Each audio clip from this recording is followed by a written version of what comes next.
damaged by vandals, but was in fact had an installation error and mistakes. Yes. We'll get the details from Andrew Egger, White House correspondent for the board. I'm stunned to hear it. The Cardinals avoided a sweep in Toronto yesterday with the win. They've got the Yankees on the road tonight. That's always a fun series. But it is the trade deadline today in Major League Baseball. And as you may have heard Tom Ackerman say during the news just a few moments ago, there is a trade deadline special at 4 o'clock because the deadline itself is actually at 5 today. Eastern. Or our time. Our time. 5 6 our o'clock time. Eastern, Okay. 5 o'clock Central Time. So whatever the Cardinals are going to do, and the expectation is they're going to be active. We still got several hours between now and then, and some deals have already started to go down. And the big one happened over the weekend. I was with some friends, and we were out, and my buddy tapped me on the shoulder, and he pointed up at the TV, and it was Tarek Skubal going to the Dodgers, like the best available pitcher on the market right now. Yeah. And you could argue he's the best in baseball and has been for a couple of years, got a couple of Cy Young awards. And, of course, I think we're all like, here we go. Here was my... I'm glad. I'm glad he's going to the Dodgers. You are? Because I think they needed some help. Yeah, they sure did. They Those needed poor some Dodgers. help. Yeah. So my first thought was this lockout that's going to happen next year is going to last forever. And it's that's sad. So, yeah, I don't know, man. It's not like that deal itself is going to lead us toward a lockout. I just think there are a bunch of owners that will point to that and go, see, we can't compete with the Dodgers. I mean, they were already going to do that. But it's just going to be another little nugget that they can use to try and get a salary cap. And I get it. I don't know. And, probably because I'm not so in the weeds and maybe I'm used to a salary cap because I'm a fan of hockey and the NHL has one. NBA, but NFL, they all do. What if you made the salary cap just very, very high? What if you made it $350 million? You are not hamstringing, players' salaries. And my guess is most clubs are not going to hit that $350 million mark. We get it, but it does prevent someone from becoming an unbeatable evil empire, I guess. And like I said, I'm not even one who's against dynasties. Like I like dynasties. I think they're fun. I think you need to have someone to hate. And yes, you can buy yourself a very, very good team and maybe buy yourself a championship. I don't think it works every single year, but would you be against just a very high cap? Because doesn't that kind of help prevent the first order from forming if you make it $350 million, even though the Cardinals even aren't going to hit $350 million? I think it's not going to. I don't think a salary cap solves the problem of teams on the lower end who refuse to try ever. And you'd have to have a floor, right? You would. Just raise the floor? Yeah, but it would have to be a significantly high floor, and I don't think they're going to agree to that. So I think and think about this, there are a lot of teams on the lower level that are getting good revenue sharing money. The problem to me is every team has money, and every team could, if they want to, with the exception of the Dodgers, could do a lot better than they do. I'll throw the Dodgers, the Phillies into that mix. The Mets try. They spend a lot of money, but it hasn't been working out for them. But they try, and they are investing. It's just that you've got too many teams that are getting revenue sharing money, and on top of it are not spending that on the product on the field. That, to me, is the bigger problem in baseball. So I don't think this is going to end up, if they ever agree to a salary cap, which I don't. At this point, I don't see the players doing it. Maybe they change their mind if this lockout goes on for too long. Because the Dodgers right now they're over $400 million. Yeah, but a lot of that is deferred. A lot of that money is deferred for years and years. In fact, they've got something like $1.1 billion in money deferred going to like 2047. So Shohei Ohtani through 43, Mookie Betts through 44, Blake Snell through 2046. So They've deferred all of this money. Maybe they could rein that in a little bit. They could say, look, you can sign these big contracts, but you can't defer it for 20 years. You have to start paying these guys now. Right. That makes sense. So it says 2027 commitments, $422 million, 2028 commitments, $257. Are those contracts ending? Is that why that number drops so much? Yeah, whatever the commitment for next season, it means that either the arbitration eligible players haven't signed yet, or those free agents, those guys are becoming free agents. And the luxury tax is $416 million. So just to clarify, are those two totally different numbers? Does that add up to $800 million, or does that overlap? It overlaps. Okay. So you're looking at this over $400 million. Meanwhile, Miami at the bottom, 30th at $75 million. I mean, right now, the Cardinals, it's a rebuild, right? So that makes sense. They're at $99 million. Yeah. It's a rebuild. But, what if you made the cap, I said 350, what if you made the cap 375 and made the floor 120? Can you do something like that? I mean, they can agree to whatever they want to. It's just I don't know if they would do it. But the problem to me is that you just got too many teams that never try to invest. The Pirates are a pretty good example. They had, for years, I'd say maybe 8 to 10 years, they had a really good young core, and they just never did anything to help it out. And then so they've got Paul Skeens right now. And if you're a casual baseball fan, you've probably heard of him at least. And that's a guy that everybody just expects is going to get traded. He's a young, very good pitcher, and everybody thinks they'll just trade him instead of paying him to stick around. So as a sports fan in general, I probably represent a lot of Cardinals fans who love going to the game, but we're not Kevin Wheeler, we're not you, right? Yeah. We don't know all the ins and outs. We don't follow it. Well, watching hockey, and hockey, even with a salary cap, has almost dynasties sometimes, right? The NBA. NFL. So why is baseball so special that it can't have a salary cap? Because the players have had a pretty strong union and have not wanted one. And are you against them then in the other leagues? No, I think they're okay. I'm sort of wavering on this when it comes to baseball. For a long time, I've been anti-salary cap because my feeling is, hey, if a team is going to try and they want to put all their resources that they have into making their team better, let them. If everybody else wants to suck, that's their problem. Because all these other teams could invest a whole lot more on their payrolls if they want to. They just choose not to. But not necessarily Dodger money, to be fair, though. They couldn't all do $400 million. Well, I mean, they can't all do 400, but they could do a lot better than 70. The Marlins could do a lot better than 75 million. They could probably double that if they wanted to. They just don't want to.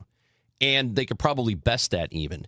Because you have to think about the fact all of these teams are owned by really wealthy groups or individuals that could, if they wanted to invest money in their teams, they would do it. But a lot of them just choose not to. So I think the distrust is, for years, players don't know exactly how much money each of these teams makes. Now, Forbes every year puts out a list of team revenues. Well, I mean, we don't know for sure because teams will not open their books. They will not let the players know just how much money they are making. And one of their latest proposals that I think came out a week and a half ago or maybe 2 weeks, and this is a proposal from from the owners. The proposal was a percentage of the cap or a percentage of the revenue that they generate becomes the cap. But if they are, let's say, investing some of the money they get back into real estate, that money doesn't count as their revenue. Mm-hmm. It's like revenue after they do all that stuff. And a lot of what these teams are doing is they're buying up land or they're building properties and they're using baseball money to do it. And then they're saying, well, we don't have money for payroll. Those are real estate ventures. That has nothing to do with baseball. I guess. Which there's just a lot of distrust, and I don't blame the players for distrusting owners. I get it. But I'm also just not buying that this is the best way to go, that the other three leagues are wrong, that the MLB Players Union is so strong and so right that they don't want a salary cap when they are the only major league of the major sports leagues to not have a cap and floor system. And it seems like a lot of the complaints about baseball have to do with not having a floor. And a lot of the complaints have to do with not having a cap. Like, I feel like maybe this isn't working so well. If the union is so strong that this is what they want, well, it's also hurting the teams on the bottom, and it's benefiting a very small handful of teams on the top who can spend, like the Dodgers and the Blue Jays and the Mets. And it's benefiting them, but most of the teams that are languishing in the bottom are being hurt by this system by not having a cap and floor. Well, see, that's where the distrust is, because the players believe those bottom feeder teams could invest a whole lot more if they wanted to. They just choose not to because their owners don't want to. And they want to pay as little as possible to the players. Yeah, I don't know. I feel like, again, as an outsider, a high cap, high floor works for me. Yeah, and it does for a lot of people. I'm just not sure it's the right fix. And it's unfortunate. I don't know if they're going to come to any kind of conclusion anytime soon, but I do think we are in for a lockout, maybe a lengthy one. We'll see if anything changes over the next few months. But again, the players are being locked out in December, barring some kind of deal happening. And then who knows how many games we'll miss in 2027, which would be really unfortunate because the game itself is doing really well. Yeah. Attendance is up. Revenues are up. And again, that's part of the reason players are not trustful of ownership, because they see that. They see the revenues going up. They see people showing up to ball games. They see people watching on TV, and they think, hey, you're not going to cut us out. So we'll see what happens. Chris and Amy on KMOX. We're going to talk to Trish Vincent at 9:30 from the Department of Revenue about that temp tag system and how it's going away and what you need to know about it. That's all coming up on KMOX.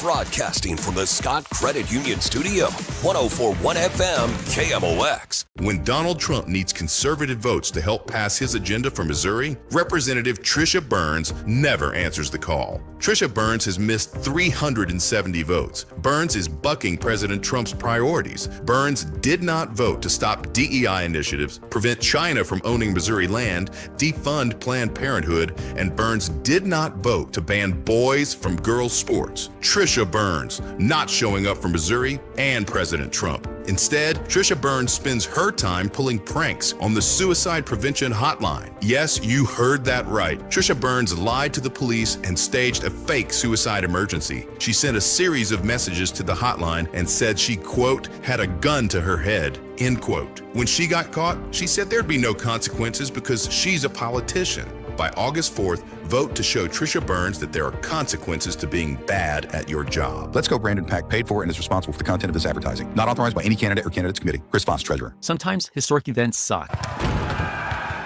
But what shouldn't suck is learning about history. I do that through storytelling. History That Doesn't Suck is a chart-topping history-telling podcast chronicling the epic story of America, decade by decade, from the 18th century to the 20th. Original music and immersive sound design accompany us on our storytelling journey. Listen to and follow History That Doesn't Suck, an Odyssey podcast, available now on Apple Podcasts, Spotify, or wherever you get your podcasts. This is the story of the one who keeps multiple buildings running smoothly day after day. Plumbing that flows, HVAC that hums, cleaning supplies that keep surfaces sparkling. That's why she counts on Grainger. With easy reordering online and 24/7 support, Grainger helps her keep the products she needs on hand. So shelves stay stocked and buildings stay ready. Call 1-800-GRAINGER, click Grainger.com, or just stop by. Grainger, for the ones who get it done. When you see this in your kitchen, the stainless steel fridge is covered in fingerprints. You hear this. Leslie, people are going to think you were raised in a barn or by wolves. Or raised in a barn by wolves. Fortunately, Wyman Stainless Steel 3-in-1 cleans, shines, and protects to give you the best shine. A spray and a wipe will have your fridge shining like a mirror. Wow, my fridge looks brand new. Your fridge looks amazing, Leslie. Sorry, I was being a little dramatic earlier. Your kitchen says a lot about you. Let it brag with Wyman. Steve Ellman leads St. Charles County. Ellman has fought for smart growth and moratoriums on apartments and data centers. Ellman doubled our parks, increased our conservation land, and helped create 50,000 new jobs. Ellman has built hundreds of miles of new roads. Ellman prioritized law enforcement and put officers in schools, making our county safest in the region. And Steve Ellman eliminated the county's real and now personal property taxes. While Steve Ellman leads, Bill Eigel misleads. Eigel promised to cut your property taxes for 8 years, but never did. Instead, he didn't pay his own taxes. Eigel was rebuked by President Trump's lawyer for misleading and scamming donors to pay for his campaigns. Eigel said he's against data centers, but he never voted to regulate data center abuses, but did vote to give tax dollars to benefit the company behind the St. Charles Data Center. Paid for by the committee to elect Steve Ellman, Michael Summer Jr., Treasurer. Every step matters. That's why Steve All and the entire team at the All Financial Group have signed up to walk and fundraise for the St. Jude Walk on September 12th. St. Jude's Children's Research Hospital is leading the way the world understands, treats, and defeats childhood cancer. And here's what makes them truly remarkable. Families never receive a bill from St. Jude, so parents can focus on one thing, and one thing only, their child. We want you to be a part of this. You can join our team and walk with us on September 12th or simply make a donation. And here's the good news. Steve will personally match every dollar you give up to $1,000. To donate or to register to walk with the All Financial Group, visit steveall.com. That's steveaul.com. Or call 636-230-8824 for more information. Investment advisory products and services made available through Impact Partnership Wealth, a registered investment advisor. All Financial Group LLC is not affiliated with St. Jude's Research Hospital and does not accept or collect donations on their behalf. Proudly serving St. Louis for over 100 years. KMOX, the voice of St. Louis. The pitch on the way. A swing and a ground ball slowly hit up the middle. Mason Wynn has it, throws quickly, got him! That's a Redbird winner. As the Cardinals salvage a game in the 3-game series here in Toronto. Yeah, thankfully they got that game because it was a brutal July. Yeah. For the Cardinals, they avoid getting swept in Toronto. They will play the Yankees tonight. We were just talking about the trade deadline.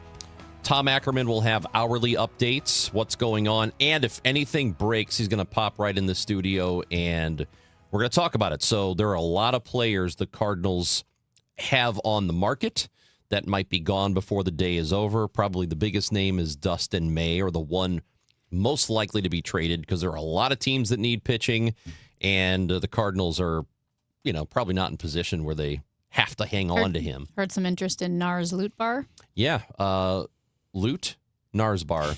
He's on the trade block as well. Maybe him, Ryan Stanek. There are a lot of names. Okay, so you mentioned how bad July was, and the St. Louis Post-Dispatch put on their Instagram a graphic of how bad July was for the Cardinals. As they note, the Cardinals will want to wash the month of July from their minds, but it will live on in history. Offensively, the month will go down as one of the worst months of July in franchise history. Here's one of the stats. The Cardinals' .216 July batting average is the club's worst in the live ball era. That's since 1920. Only once before have the Cardinals hit below .230. That was in 1988 when they hit .219. So worst July batting average. Yikes. Their .285 July on base percentage is the second worst July in team history, trailing only that 1988 team when it was .270. Their 201 hits are fifth worst all time. Interestingly, the worst July for hits came last year when St. Louis hit just 183. I'm kind of surprised by this. This year's been so much more fun until recently that I'm a little surprised, but I guess that recently is July. Yeah. The Cardinals' 305 total bases ranks 8th worst for a July in team history. And by win percentage, 10 and 18, that's their record. 357 is their winning percentage, is the Cardinals' 8th worst July of all time. So what's interesting about this is the Cardinals were bad in July last year, too. If you remember, they started the month of July with a record of 47-39.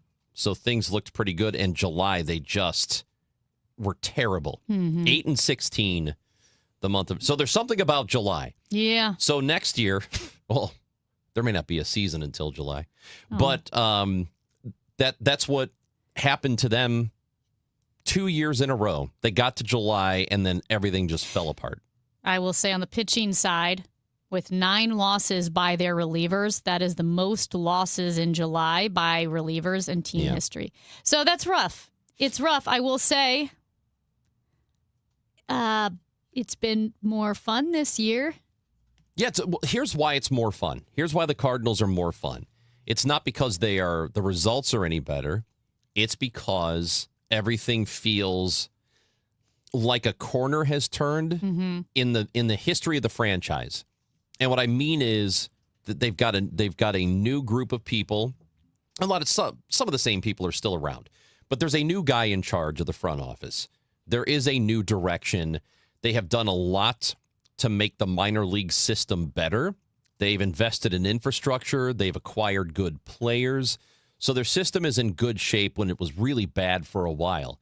So it feels like now there's a direction and there's an actual future for the Cardinals. That's why everything feels different. Last year, it just kind of felt like more of the same, and it's getting worse. Yeah. And it's like there's no end in sight here. When are we going to be good again?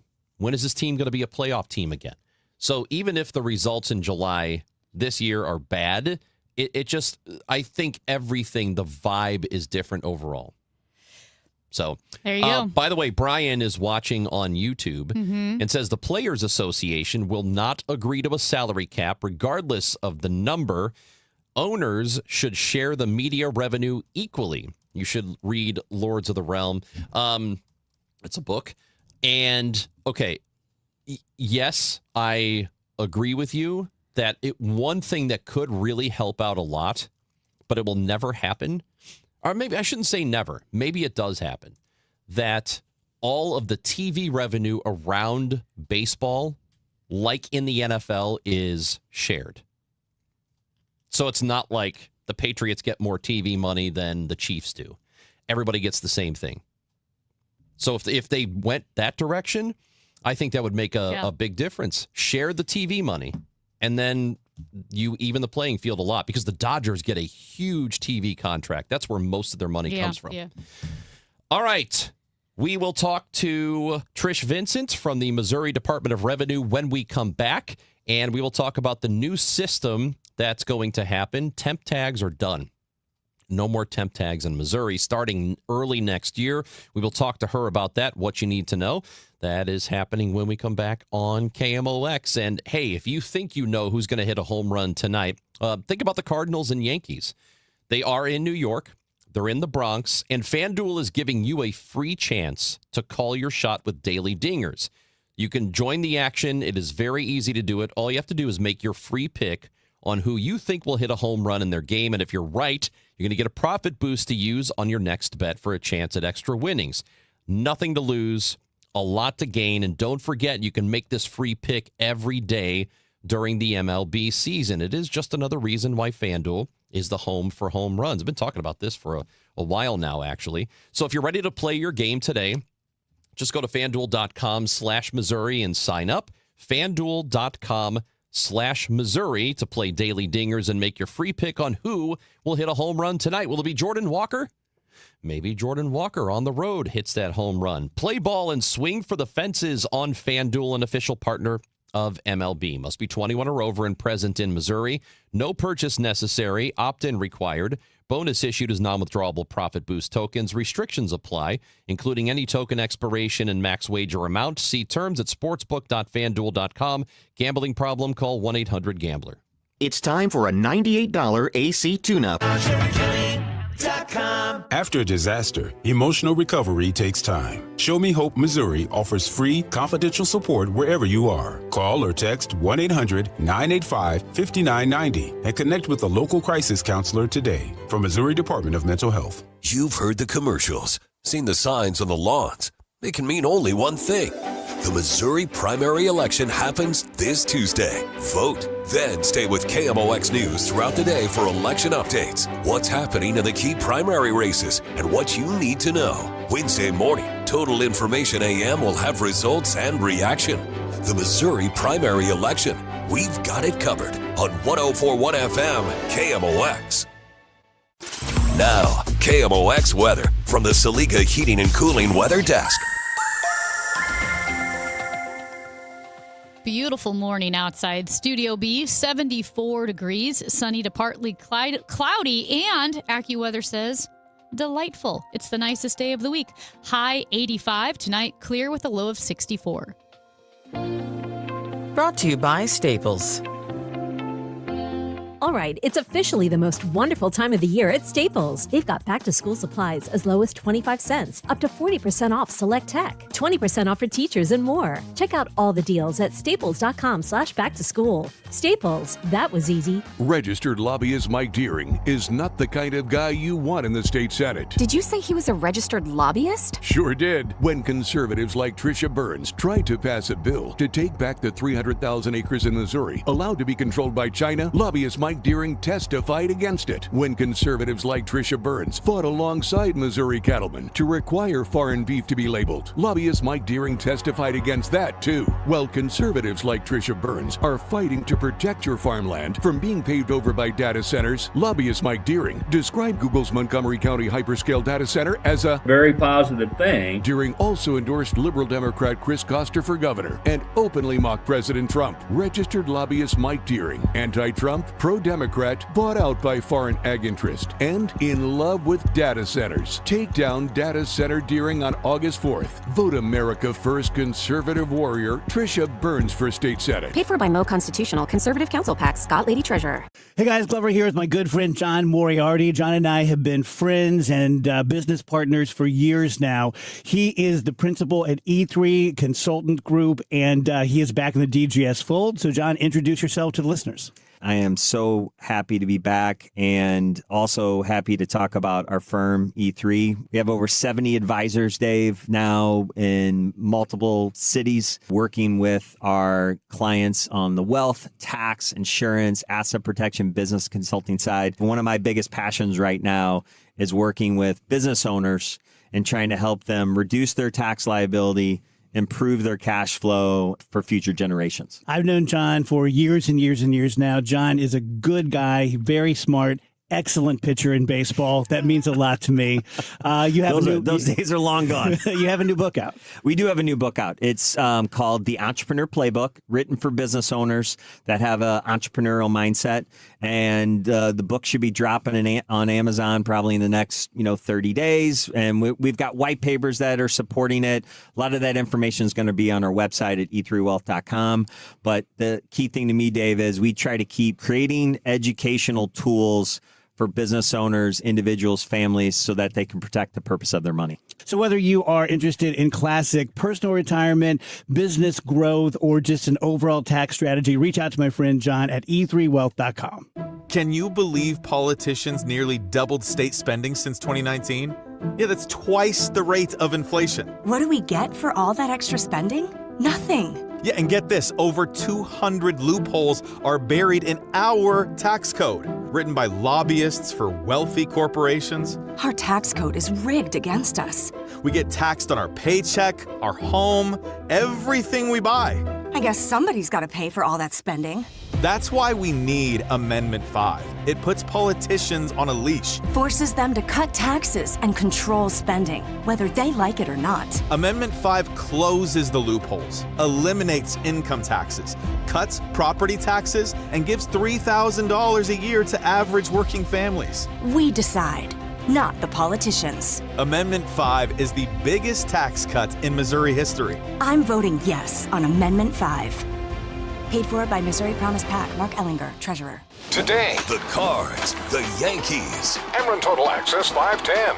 First pitch 6:05. Cardinals Radio, 104.1 FM KMOX.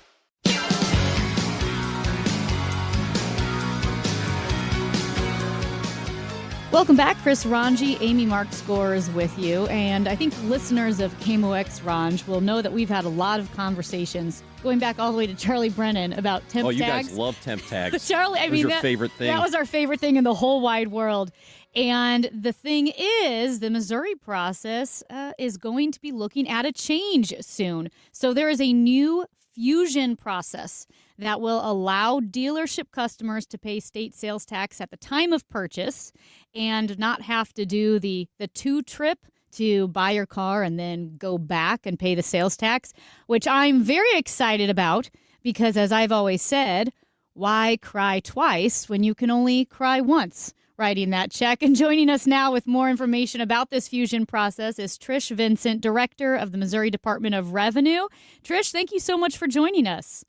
Well, happy to be with you all this morning. It's exciting to talk about fusion. It is. Like I said, it hurts to write a check, and why cry twice? Like I said, when you could just get it done with, just write the check all at once. So what is the new fusion process coming to Missouri, and when will it hit the state? Well, the part you're talking about is on the motor vehicle side. It'll be on cars and trucks, and we hope that we are going to be rolling that out mid-February. And you're absolutely correct, Amy. So whenever you go in to buy your vehicle, as long as you have car insurance and as long as you paid your personal property tax, it's going to be a one-stop shop for those customers because they'll collect the sales tax, the dealer will, excuse me. And when you leave there, the other good part about this, temporary tags go away. I'm sure you see a lot of those in St. Louis. So instead of a temporary tag, you're going to get, it's still going to be a paper plate at first, but it's going to be, we're going to 7 digits, and it will have the actual plate number that we're going to make that plate and then mail it to you in the mail. So you should probably have it within 10 days. So that's an exciting part of this too, because if you see a temp tag today, that usually means that somebody has not written that check. They haven't paid their personal property tax. And that means tax to the state, but it also means tax to the local jurisdictions out there. So there's a lot of great things coming on board with Fusion in February of 27. And so this was signed into law by the governor last summer, correct? Actually, it's a number of years ago because we actually rolled out the driver's license side of Fusion in November of 24 before I got here. So this is the second part. Fusion is 50 unique systems in one nexus. We have a lot of systems that are on the mainframe and they're old and we're trying to get off of that. So this was signed a number of years ago, and we have been working feverishly on the motor vehicle side of it. So my understanding is a lot of people who had the temporary tags well past expiration, it was cheaper for them to pay fines in the form of tickets than it was to pay for property tax. So this eliminates all of that, correct? And you will not be able to purchase a car unless you can do this? Well, if you have not paid your personal property tax and you're at a dealership buying a vehicle, they will give you a 15-day interim permit. But we're going to track those. Right now, we can't really track the temporary tags because of our system, but we're going to be tracking those. And those folks that have not paid the personal property will have to go into a license office to complete their transaction. But we're going to have a little bit of enforcement on the back end of that. So, but a lot of people today, when they go in to buy a car, many of them actually finance the sales tax part of it. So, and then if they do that today, then the dealership usually gives them a check that they can go to the local license office and pay their sales tax. So we are going to track those 15-day ones. And of course, there's the purchase from person to person. If you buy a car from your neighbor, those folks will still go to a license office and they are collecting sales tax today. And so just to be clear, the fusion process that starts in February of 2027, that is not just an option. Like, that's the only way people will buy cars, is that they will pay for the sales tax. It's a requirement now. In that moment versus, oh, no, I'm going to wait and do it the old way. That's absolutely correct. So the dealers, we have about 6,000 dealers across the state. We have been talking with them for months, and we're going to continue to do that. We will be training, or we have every 2 weeks we have a WebEx with dealers across the state. And so they're preparing for this. And so it's very exciting. It's very exciting for our customers. And, I know, Amy, you were talking about, oh, great, I don't have to do 2 visits. You're absolutely correct. And I think that's what a lot of people are going to really love about this, because they can just go to the dealership and take care of it all at one place. I guess I'm a little confused by how it used to be. So you could purchase a car, but you didn't have to pay the sales tax when you bought the car? Not at the dealer. That doesn't make Like any I had to go to the. How does that make I had to pay sense? like a couple $1,000s or whatever What it are is. What are Yeah. y'all doing in Missouri? He's from Illinois. And I know Illinois is because I remember Carol Daniel was talking about you buy That your makes car, no sense. you pay it all at once. When do you purchase anything and then pay the sales tax later? Well, again, that was our law here in Missouri, and we're fixing that with this system, Chris. So now you can buy your car right here in Missouri. Don't take that from him. He's very hard on us. Yeah. Get it together, Missouri. Well, they Thank are. you, thank you for finally doing it. Well, it's interesting because, like you said, the fusion process will consolidate dealer transactions, title processing, notice of sales, sales tax collection, and other services into a single statewide system, because all of that was broken up into a ton of different systems and programs. That's absolutely correct. And for the dealers, the notice of sale, like they have to report that every month. Okay, we can see that now with the fusion system. So it's going to be some time saving on our dealers. They're going to see all these reports, and they're going to, they're going to be able to have reports in the system that we can see. So it is really an improvement in technology, and that's what technology is supposed to do. There's going to be a lot of checks and balances, and eventually we're hopeful that we can put together your driver's license and your vehicles that you own. And so if you come in to renew your driver's license, we might say, hey, I noticed you've got plates that are due next month. Would you like to go ahead and renew those now? So, it's going to be great for our customers and a lot better customer service. And there's going to be a lot of checks and balances. We can actually check insurance today real time. And so that's another thing that we're going to be doing with the fusion system, that we can check to make sure that people have car insurance. If you've ever been in a wreck with an uninsured motorist, not fun. So there's lots of perks with our new system. That's awesome. I love the fact that they could say, hey, you're going to need to renew your plates in a month. Do you want to do that now? Because the multiple trips to the DMV, I mean, we all know, we all hate it, right? Like it's just, you just like dread it. We probably have more dread even than it's worth. But, being able to consolidate those processes, like I remember when I got my driver's license renewed last time, just, making sure, we can update your voter registration. And even having that done on the spot was really nice.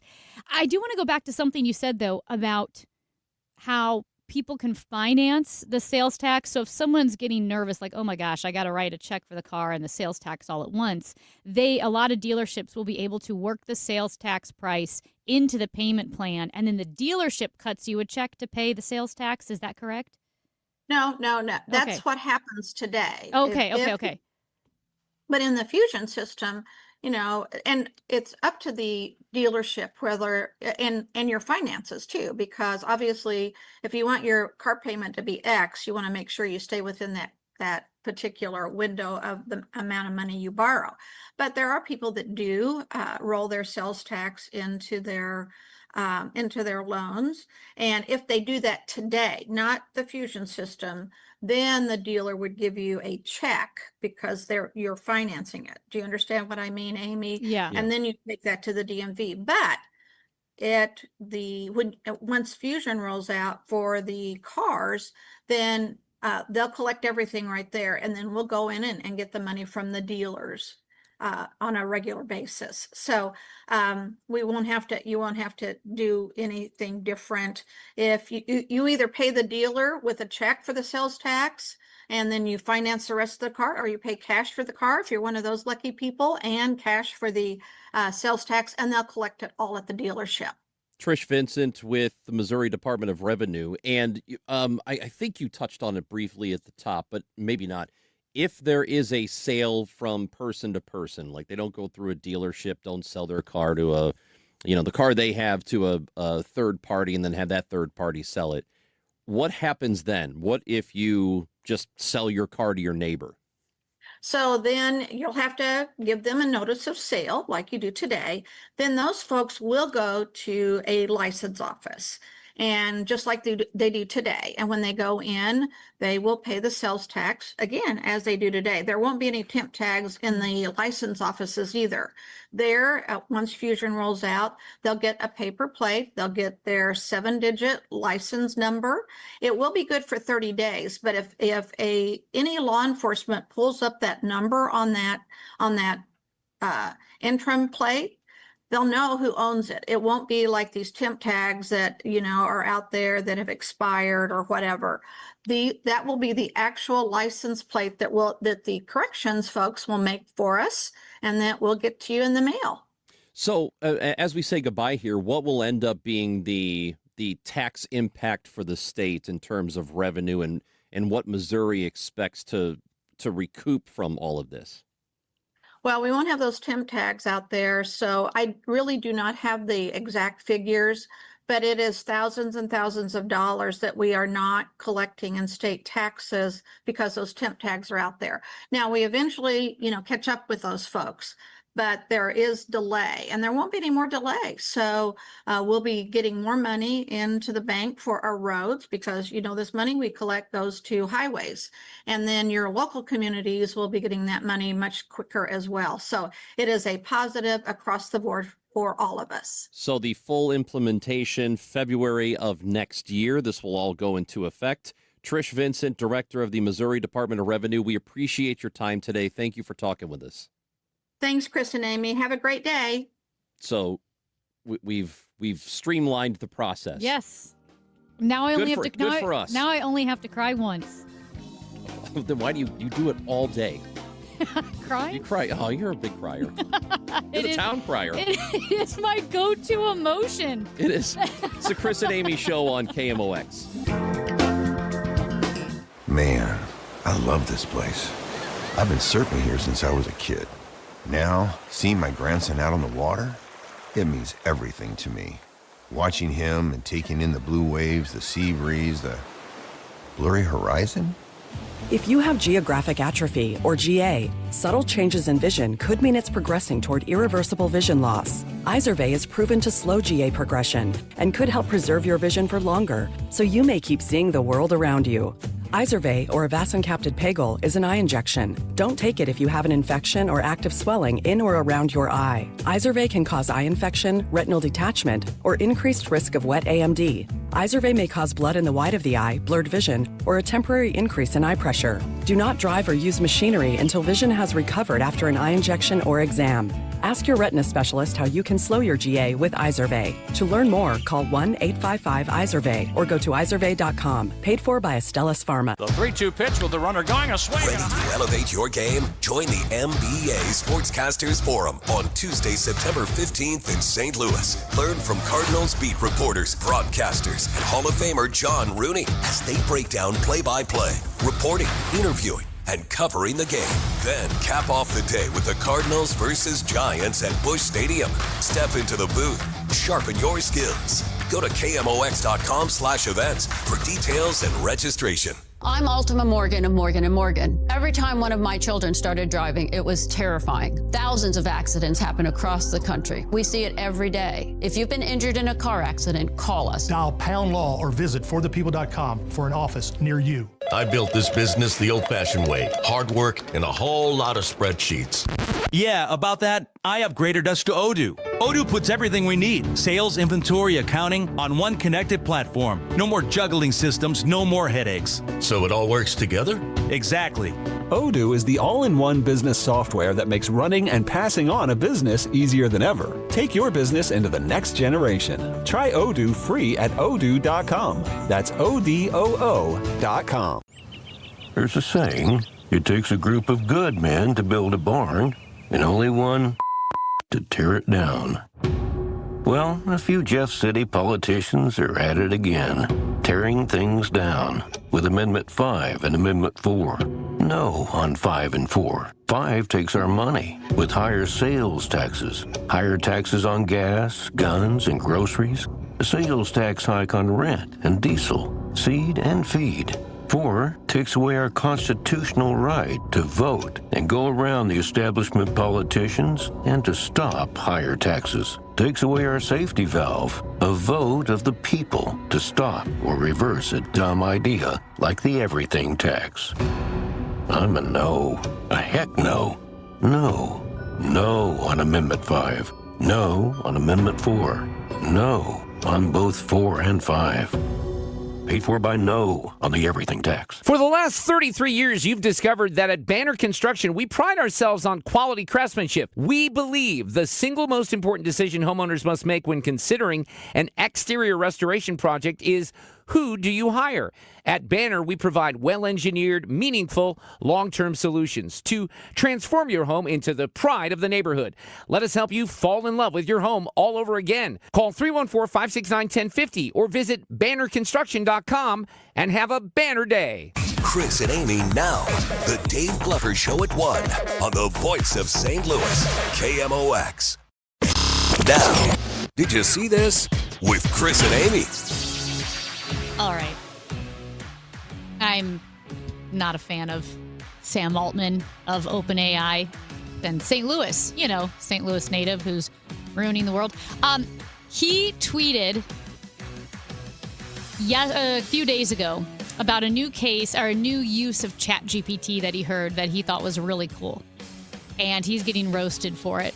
So here's what he sent out. Cool use case of ChatGPT work I heard last night. Connect your family's calendars and explain your kids' interests. Every morning for the drive to school, have it make a podcast that talks about one kid's soccer game that afternoon, one kid's upcoming birthday, some news, etc. And people are blasting him like, or you could just talk to your kids. And there's memes going around of, the sad Kermit the Frog looking out the window and it says, your kid's just waiting for you to talk to them. And it's, to me, I'm like, yes, what a weird, disconnected use of ChatGPT. Sometimes I feel like Sam Altman is almost pathologically disconnected from reality, that this is not how people live. And not talking to your kids and having the computer spit out a podcast about the kid's birthday instead of talking to them is pretty weird. Now, granted, they weren't all detractors. Obviously, there were some people who said, "Oh, this is a great idea." But, those people are stupid. Like, why don't you it's talk a stupid to idea. It's your kid's birthday. Talk to your kid about their birthday. And so again, the comments that are exploding and the ones that are getting more likes are the ones that are just pointing out how bizarre this is. This isn't how families function. We are... Like, you plug in your family's calendar, you get in the car, and you let the computer talk instead of interacting and talking and joking and laughing and singing as a family. Bro, Sam Altman, touch grass. These people, man, they are just completely... I don't think they know what it's like to have real human emotions anymore. I think you're right. I'm not even joking. I do think there are psychological phenomenon that happen. Like, maybe you're not born with a certain disorder, but you can have like acquired narcissism or whatever it may be. I think guys again, this is me projecting onto Mark Zuckerberg and Sam Altman, but they just feel soulless. They don't feel human. And when they talk and you see them interview, they don't seem like they're interacting. Well, they were awkward before, and now they have a lot of money, so people pay attention to them, and then you see their awkwardness. That's what it is. Well, but I don't want to just ascribe just awkwardness, because it almost feels more nefarious now, the way these guys are using their creations. Yeah. To view, I don't think they think it is. No. Did you see that Shaq Diesel was... Shaq Diesel. Come on, DJ Diesel? Shaq? Is he Shaquille O'Neal? You ever heard of Shaquille O'Neal? Yeah. Yeah. For the love of God, Amy. Well, I've never heard him called Shaq Diesel. Well, he's a DJ. He's and just Shaq. He was at Ballpark Village performing over the weekend. Yeah. I didn't know he was coming here. Well, if I would have known, I would have gone to see Shaq. Well, he also did, a couple of years ago, he DJ'd at one of the Mardi Gras tents. Really? Yeah. I think he's come here a few I times. sat a few rows behind Shaq one time at the baseball game. How'd that go? Well, I did not have a great view of the field. You didn't see much, did you? Yeah. That was like the Mission Impossible movie I went to see a couple of years ago. And it was one of the older theaters, so the seats were sort of on the level, and there was a giant guy right in front of me, and I did not stay. I left the movie early. I never do that. Oh, wow. And I did. The Giants suspended Harrison Bader. Remember I told you the story last week? Refresh us. Well, he hurt himself. He was already injured, but he re-aggravated his injury by drunkenly riding a lime scooter into the back of a fire truck, which then ran over his foot. Jeez. I don't know how that happens. So he's been suspended by the Giants as a result. I did not see this before, but apparently he's done that before. Back in college, he also rode a scooter into the back of a truck while drunk. Oh, my gosh. And they suspended him 19 games back then. What is with this dude in scooters? He was drunk for sure on this most recent one. Oh, you would have to be. Or blind, like my one friend. He's not blind. He catches baseballs in an outfield for a living. Okay, well, yeah, that's Ridiculous. being dumb. I mean, I will say, if you have a career that makes you millions of dollars and it's only going to last so many years, maybe you should save the backcountry skiing and the scootering, until after your career is over. Don't be doing this now. So a lot of contracts have provisions written in that you can't have a motorcycle. And you can't go skiing. Yeah. When we come back on KMOX, Amy Marks Kors will tell you why you shouldn't have kids. No. That's next. That's not. Steve Ellman leads St. Charles County. Ellman has fought for smart growth and moratoriums on apartments and data centers. Ellman doubled our parks, increased our conservation land, and helped create 50,000 new jobs. Ellman has built hundreds of miles of new roads. Ellman prioritized law enforcement and put officers in schools, making our county safest in the region.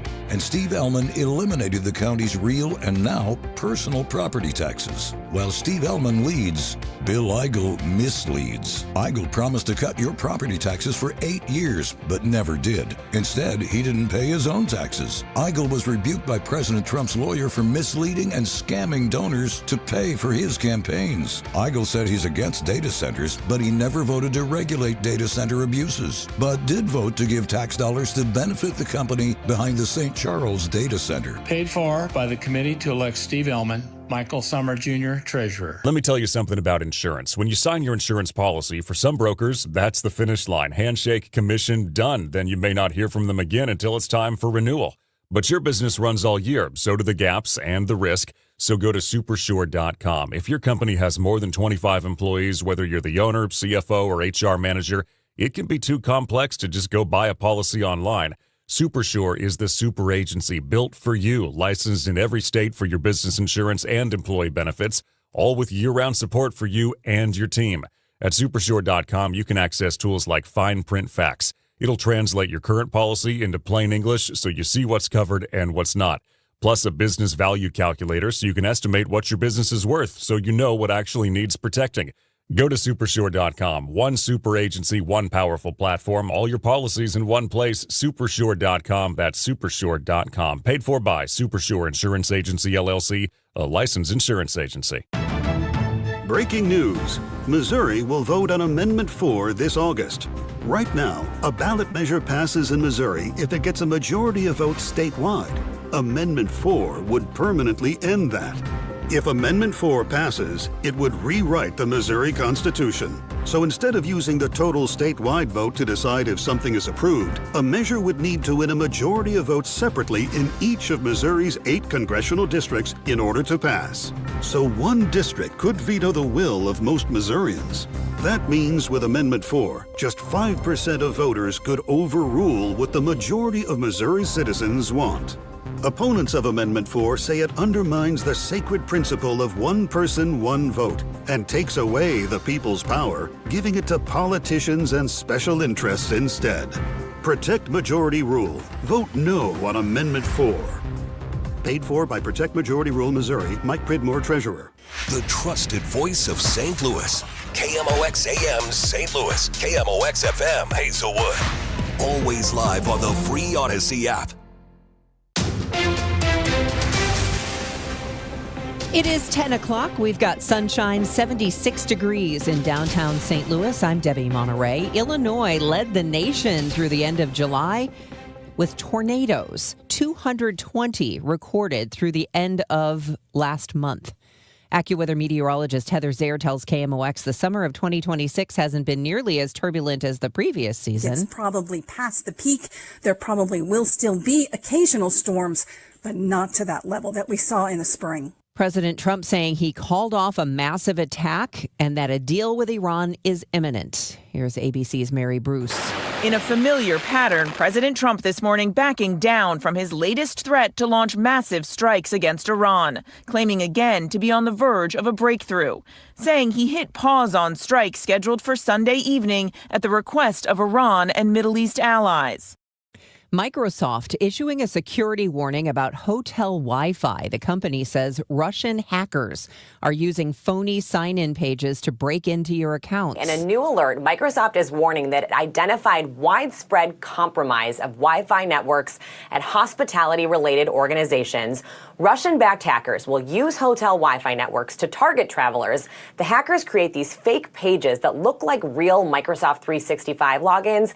Then they'll steal your credentials or send malware. That's ABC's Elizabeth Schulze reporting. A fight inside a McDonald's restroom led to a shooting Sunday night in St. Louis County. St. John police say it happened about 10:30 at the McDonald's on St. Charles Rock Road and Brown Road. They say the male victim was wounded by at least one bullet. One person has been detained. Charges are pending. A welcome sound Sunday night to those in the Belleville area. The racetrack was, you could hear the cars roaring blocks and miles away, and people who'd been here back in the days racing had family members that came out to remember. It was awesome. St. Clair County EMA Director Herb Simmons says the grand reopening of the Belle Claire Speedway coincided with the relaunch of Fair St. Clair. Simmons adds there were no reports of any disturbances during the 4 days of the fair. Time to check in with Sports Director Tom Ackerman. Debbie, no major movement yet for the Cardinals. This trade deadline at 5 o'clock Central Time. The two biggest moves this morning, the Phillies acquiring four-time All-Star infielder Luis Arraez from the Giants, and Jose Soriano, the starter, going from the Angels to the Blue Jays. The Cardinals are in New York. They play the Yankees tonight at 6:05. We'll have a trade deadline special at 4 o'clock during the Dave Glover Show. At noon today, the Gas House Gang will cover the trade deadline updates as they happen. I'm Tom Ackerman, KMOX Sports. Mostly sunny and pleasant this afternoon, high 84, then clear tonight, low 68. Mostly sunny tomorrow and warmer, the high near 90. For Wednesday, times of sun and clouds, rather hot and humid, high 92. From the Saliga Heating and Cooling Weather Desk, I'm AccuWeather meteorologist Joe Lundberg on 104.1 FM KMOX. It is sunny and 76 degrees downtown. I'm Debbie Monterey, KMOX News. Brought to you by Duke's Real Mayo. This is the Duke's Country Song. It's a song about the best mayo. It has a yellow lid, and its full name is Duke's Mayonnaise. Get Duke's Mayo in store. It's got twang. The Chris and Amy Show on 104.1 FM KMOX. I realize that this conversation we're about to have about babies, I'm having it with like the worst person in history to have this conversation with. That would be you. Me? Yeah. Why? What did I do? Well, you're just kind of the worst when it comes to these conversations. Why? I don't know. I feel like you're going to be obnoxious because you already were. Because you Why? said I'm against having kids. It's not true. You did. Yeah, no. When we were in the office, you said, you know what, these kids, I hate them. Let's do it. Let's See, talk he about lies. this today. This is why he's the worst person. But no, here's the thing. Because I love... Hope there are no babies listening. this. If you are a baby and you're This listening... will be one of those core traumatic experiences that they never get over. Hearing this segment. The babies are going to blow up the text line. I remember when I was in the car.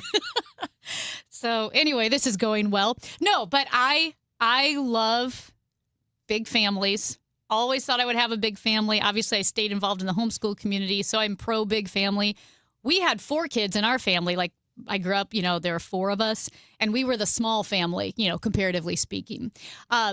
However, no kids, as it turned out for me.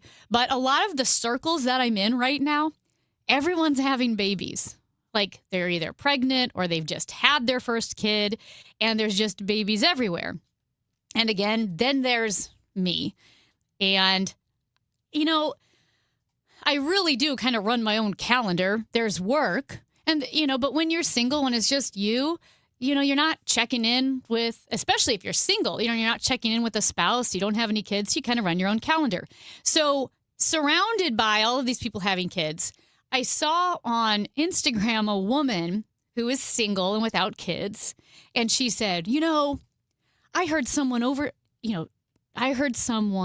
talking about single people and how really they get to make their own calendars and how life must be great. But you know what?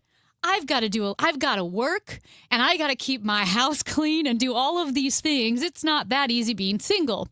And while I understand that everybody has challenges in life, a lot of people with kids have to work and keep the house clean and do all these other things. And it is harder when you've got 1, 2, 3, or 4 or more little humans depending on you. So this lady, she had some support online, but I think it kind of didn't go that well because she was saying, my life is just as hard as someone with kids. And I say this as someone who doesn't have kids. It's not. And I think about this sometimes when, like, again, yesterday I was tired. I had the luxury of sitting on the couch and kind of doing what I wanted because no one's counting on me. I don't have to support anyone. Well, this comedian that I heard makes this exact argument about when she's single and feeling sorry for herself, she has a trick. There is no situation that this exercise will not improve. You do it in any situation. I do it a lot in airports. Very good for airports. Often I'm traveling, I'm away for a long time, and I want to get back, right? I want to get back. I can't wait to get back to my bed. And I booked the last flight out of a city, right? The last flight. I get to the airport in a hurry. I get there just in time, only to discover that my flight has been cancelled and I'm stranded in that city. Oh no. Add that baby. Take the baby away. What you got? Nothing. Anything can happen. It's a great night. Any situation, okay? You're at home, you've got diarrhea. Oh no. Add that baby. Take the baby away. What you got? What you got? Just diarrhea. And have a great day. So it's pretty funny. And I've thought about that, especially. I love that she used the diarrhea because as someone who's sick a lot. Sorry, Matt. But again, I am pro-family, but I'm just saying sometimes now that I am single and have been, this way for so long, the idea of having a baby or kids that are relying on you feels so overwhelming. And I think maybe I'm feeling this because I recently killed a bunch of plants on my porch because I think I forgot to water them for a couple of days. Well, they shouldn't die 2 days later. That's what I thought. Well, but apparently when it's hot out and they're hanging plants, they die more quickly. I never heard about that. So this is not a great advertisement for children, is it? No, it's not. It's I had a buddy it's not anti-natalist. What I'm saying is, sounds like it's the anti-baby. grass is always greener on the other side. If you don't have kids and you want a family, if you have a family and you're thinking, oh my gosh, I want some time. But this was just kind of funny. I had a buddy who I used to work with years ago who used to pretend that he had diarrhea so he can get away from the babies. That's when he was married. What? Yeah, he'd be like, I'm going to go to the bathroom right now so he could get some time to himself. That's terrible. Is it? Yes. I don't know that it is. Because the mom never has time. Oh, like when you're a mom and you go to the bathroom, little kids will still come into the bathroom. I mean, maybe you get a minute to yourself. And like I said, it's a huge blessing. That's just kind of made me laugh because the baby trick, you add a baby, you take away a baby, it does make the situation that I'm dealing with seem way easier than my friends who sometimes when I see their schedules, I don't know how they do it with 4 or 5 kids and 2 of the kids go to one school and 2 of the kids go to a different school. So you're dropping kids off and it's wild.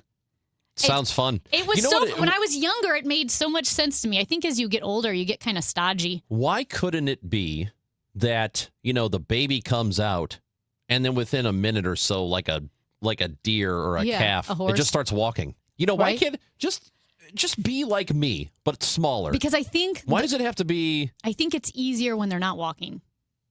You set them down and they stay there. The walking is what makes it difficult. Yeah, but why can't they just, once they become the walkers, why can't they just follow you around? They be like you, right? Like the deer is acting like mom. And then the, when the baby bear comes out, when the little cub comes out, just follows mom around. Does what mom does. But that's not how it's not how it works. Yeah, I think it'd be so easy. Once they start walking, you got to watch out for stairs. I know. Pointy corners. So you're talking years of having to watch that kid all the time. It's unbelievable.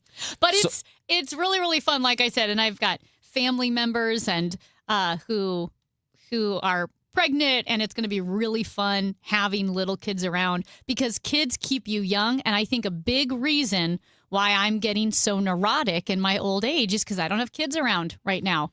So I really do. My one of my best friends, I saw him last weekend. And for the first time, saw his baby.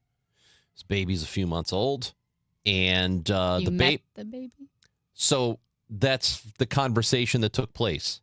And he said, "Are you excited that you get to meet the baby?" Yeah. I'm like, "Well, I see the baby.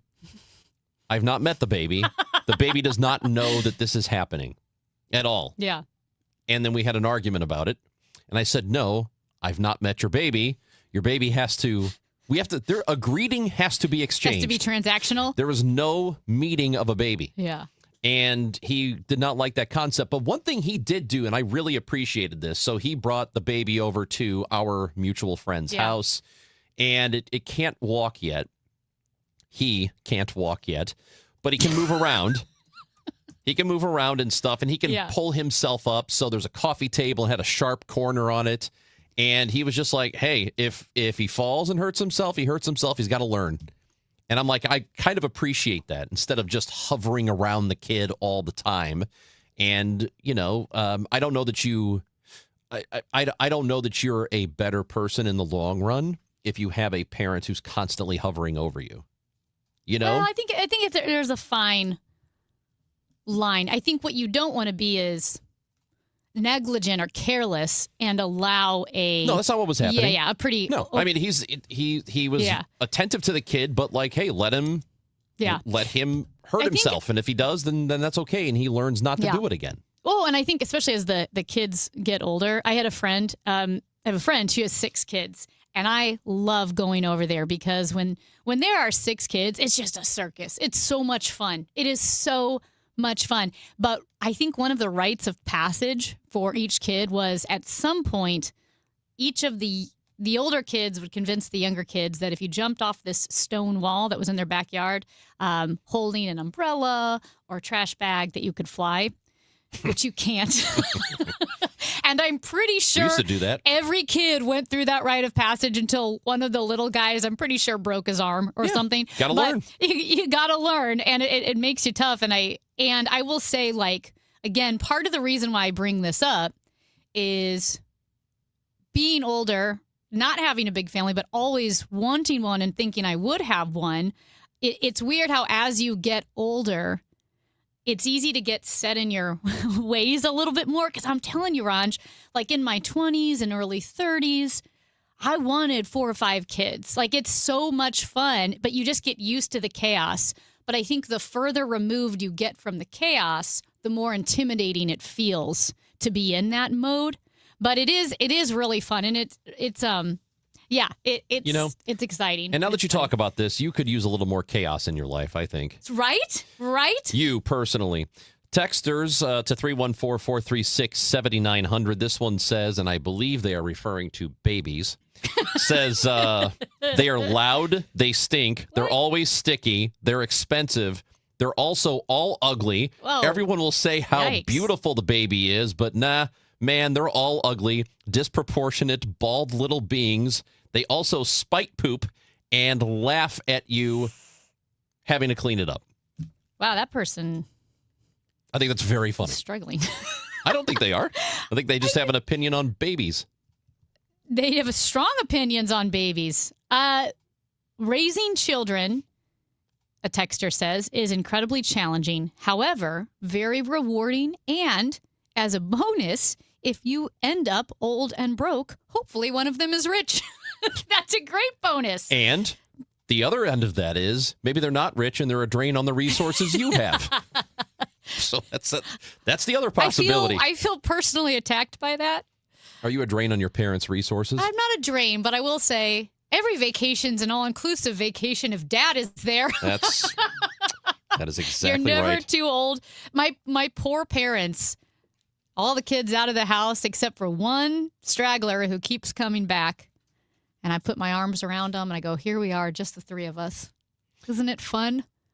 I don't know how fun my dad thinks it is. He probably doesn't. I think he's ready for you to be out of the house, even though you are out of the house. This message says, used to want kids, but have grown to appreciate my situation. Rentals are the best kids to have. You can be the cool uncle, let them stay up, eat junk food at all hours, encourage them to do whatever. And then when they get on your nerves, okay, kid, time to go home to your parents. You're bothering me. That probably would be fun. So that's what I'm going to be. I'm very excited because I am going to be an aunt, and I'm super excited to be the cool aunt. And like I said, I understand. Hold on a second. What in the hell makes you think you're going to be the cool aunt? Oh. Because you're the only aunt? Well, no, I guess not there's necessarily. Multiple aunts. Yeah, that's not how that works. Right. Yeah, I'm multiple aunts and uncles. I would say, as much as you think I'm a dork, it is really fun traveling, climbing mountains, doing all these different things. So I like being able to climbing mountains with children. No, that's what I'm doing. Oh, that's one of the things that I can do. Oh, I see. Yes, but anyway, no, I'm excited about being a cool aunt, and it is right a little bit less a lot of bit less responsibility. As comedian Ryan Hamilton said, he said he's going to be an uncle. He felt like it was time. I feel like it's time for me to be an aunt. Yeah. So I feel like it's time. I'm going to be an aunt. But it's good. Kids are good to have in your life. However that may look, because it helps you not get so stuck in a rut. And I really think it helps prevent neuroticism. Because I think I'm getting neurotic the more time I spend alone. Yeah, I think if you had children, you'd be less neurotic. Okay. It does. No, it gets you over things like germs and schedules. Like your schedule, it's not your own anymore. Unless you're worried about their germs and their schedules. It's because, like I said, their injuries. I was always around kids. I used to be really good. Like I could hold one baby on one hip and change a diaper on the other because I was, for almost 20 years hanging out with homeschool families and helping, teach all the different ages. But yeah, it'll be fun.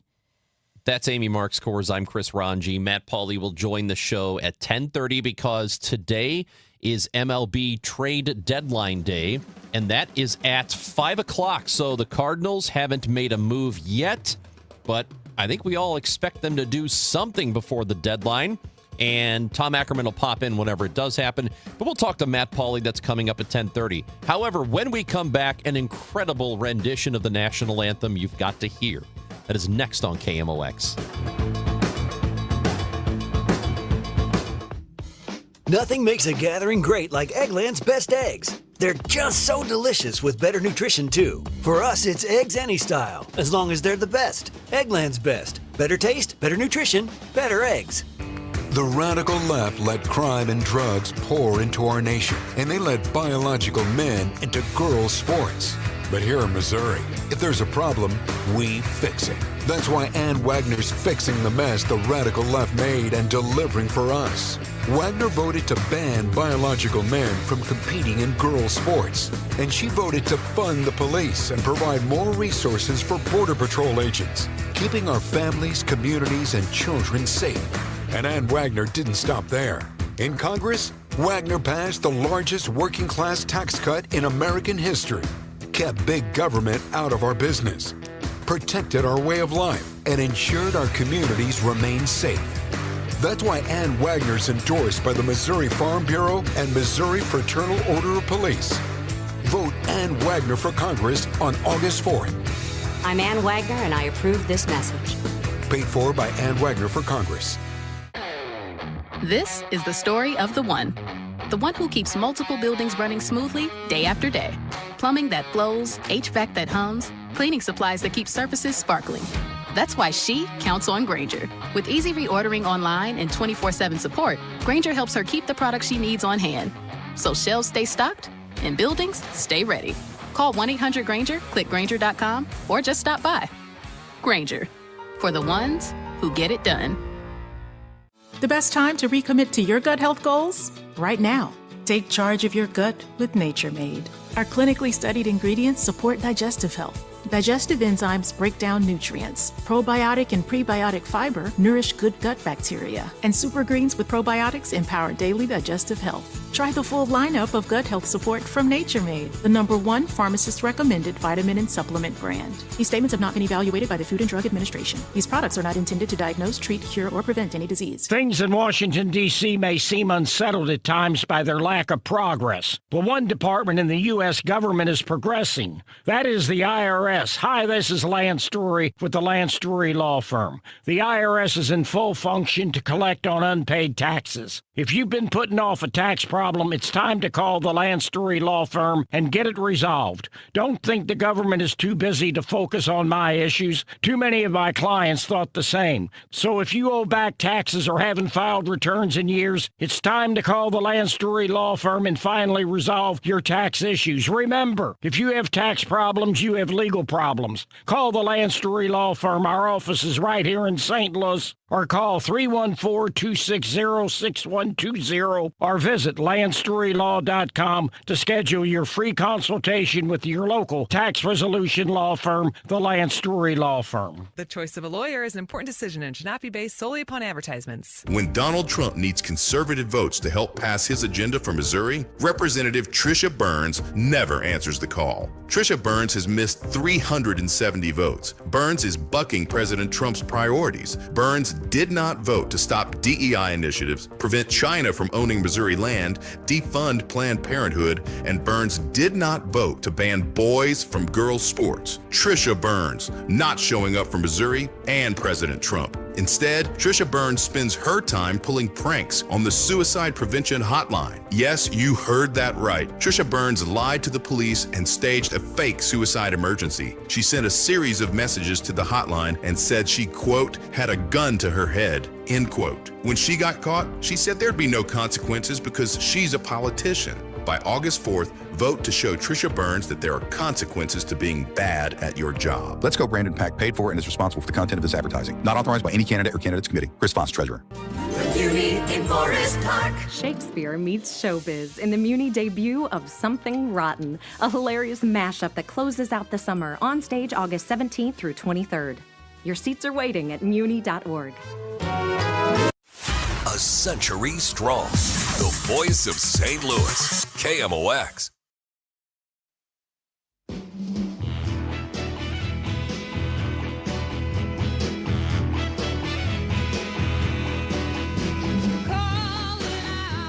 Well, they were dancing in the street after what I'm about to play for you. Over the weekend, Amy, a women's professional baseball league started, and they had a game in Springfield, Illinois. And for the first pitch, or prior to the first pitch of that game, they had a celebrity come and sing the national anthem, as does happen oftentimes. Martha Reeves. You remember Martha Reeves? That was her song. Yeah, that was you her. just played, Motown. That's right. Martha and the Vandellas. And what was the other one? Dancing in the Street and Heat Wave. Oh, yeah. Yeah, they had that song too. Well, before the first WPBL game, this was the national anthem that the fans in the stands heard. Oh, say, can you see by the dawn's early light what so proudly we hailed at the twilight's last gleaming, whose broad stripes and bright stars through the perilous fight. Okay. First, why are there Wait a minute, other... it gets good. Hold on. So gallantly streaming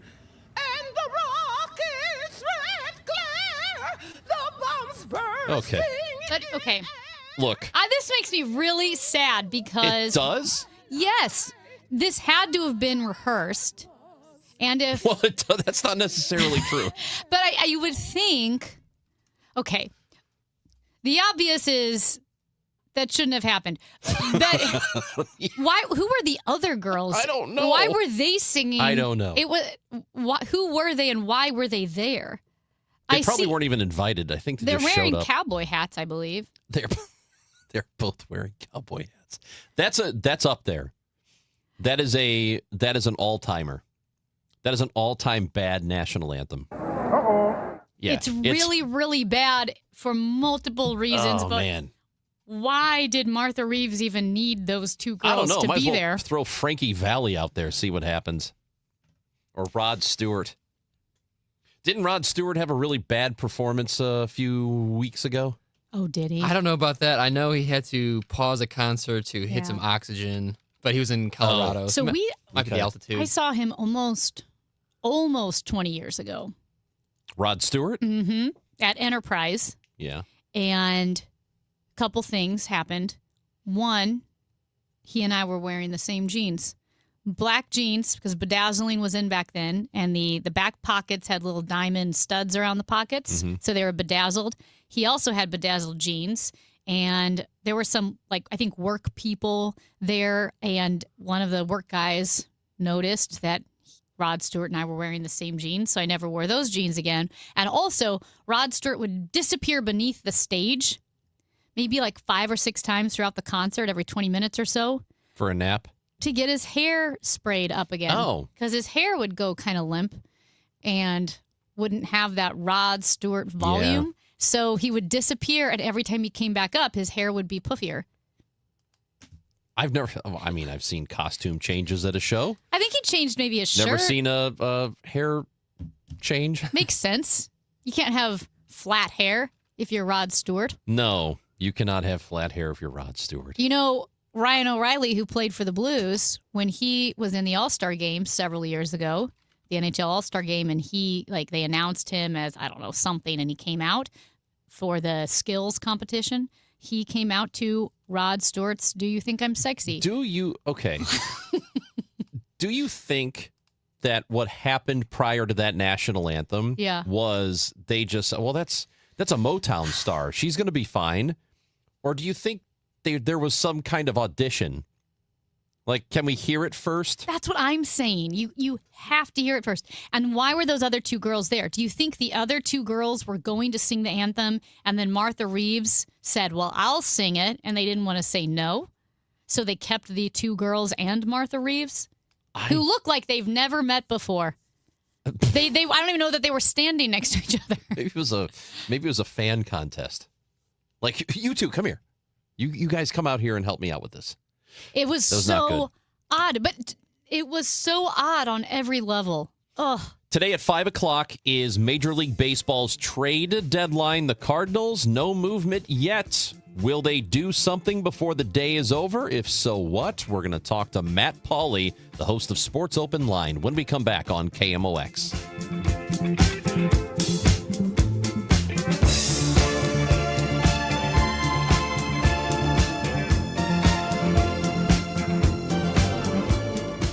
It's not really a sports show. It's just a show. So I don't really have a sports show, but I love the Cardinals. I am born and bred St. Louis, went to my first game like so many of you, 4 years old. Couldn't believe how green it was standing there next to the players with my dad, and now I go with my kids. You get it. So when you listen to the DGS, it's going to be a slice of life happy hour, but we're always going to talk Cardinals. The Dave Glover Show at 1. Then stick around for Cardinals baseball. Doug. Limu and I created a trick to help you remember that you can customize your car insurance and save with Liberty Mutual. You see, the shirts Limu and I wear are yellow, and yellow is the color of lemons. And lemons grow on trees, and trees provide oxygen. And oxygen helps us breathe, and breathing is how you live. And you can live more life when you save money by customizing your car insurance. I agree, Limu. It's really quite simple. Only pay for what you need at LibertyMutual.com. Liberty, liberty, liberty, liberty. Now, KMOX weather from the Saliga Heating and Cooling Weather Desk. Well, it is 77 degrees and sunny, gorgeous. I think today will be the nicest day of the week, according to AccuWeather. A high of 85 tonight, clear, with a low of 64. Weather sponsored by McKelvey Homes. Find the space your family deserves at the Estates at Post Farms by McKelvey Homes in O'Fallon. Spacious new homes, top-rated Wentzville schools, and easy access to shopping, dining, and major highways. All with McKelvey's legendary craftsmanship. Tour today at McKelveyHomes.com and move up to McKelvey. It's time for a $98 AC tune-up. Steve Ellman leads St. Charles County. Ellman has fought for smart growth and moratoriums on apartments and data centers. Ellman doubled our parks, increased our conservation land, and helped create 50,000 new jobs. Ellman has built hundreds of miles of new roads. Ellman prioritized law enforcement and put officers in schools, making our county safest in the region. And Steve Ellman eliminated the county's real and now personal property taxes. While Steve Ellman leads, Bill Eigel misleads. Eigel promised to cut your property taxes for 8 years, but never did. Instead, he didn't pay his own taxes. Eigel was rebuked by President Trump's lawyer for misleading and scamming donors to pay for his campaigns. Eigel said he's against data centers, but he never voted to regulate data center abuses, but did vote to give tax dollars to benefit the company behind the St. Charles Data Center. Paid for by the committee to elect Steve Ellman, Michael Summer Jr., Treasurer. Registered lobbyist Mike Deering is not the kind of guy you want in the state Senate. Did you say he was a registered lobbyist? Sure did. When conservatives like Tricia Burns tried to pass a bill to take back the 300,000 acres in Missouri allowed to be controlled by China, lobbyist Mike Deering testified against it. When conservatives like Tricia Burns fought alongside Missouri cattlemen to require foreign beef to be labeled, lobbyist Mike Deering testified against that too. While conservatives like Tricia Burns are fighting to protect your farmland from being paved over by data centers, lobbyist Mike Deering described Google's Montgomery County hyperscale data center as a very positive thing. Deering also endorsed Liberal Democrat Chris Koster for governor and openly mocked President Trump. Registered lobbyist Mike Deering, anti-Trump, pro-Democrat, bought out by foreign ag interest, and in love with data centers. Take down data center Deering on August 4th. Vote America First conservative warrior Tricia Burns for state senate. Paid for by Mo Constitutional Conservative Council PAC, Scott Lady Treasurer. What if your bathroom felt less like a routine and more like a daily escape? Glover here from my friends at Michael's Baths. They can transform ordinary bathrooms into beautiful, comfortable spaces for homeowners across St. Louis and all the surrounding areas. And now they're introducing new premium walls, perfect for those who love the look of stone without the upkeep. It's sleek, durable, and designed to elevate your space. For a limited time, enjoy a free rain shower head or upgrade with safety features like grab bars or a built-in seat. Call us at 636-775-0800 or michaelsbaths.com. On July 15th, 2026, Odyssey License, LLC, licensee of KMOX, 1120 St. Louis, Missouri, and KMOX FM, 104.1 Hazelwood, Missouri, filed an application with the Federal Communications Commission to assign the station's license to Hoffman Media Group, LLC. Members of the public wishing to view the application or obtain information about how to file comments and petitions to the application can visit publicfiles.fcc.gov and search in the KMOX FM's or KMOX's public file.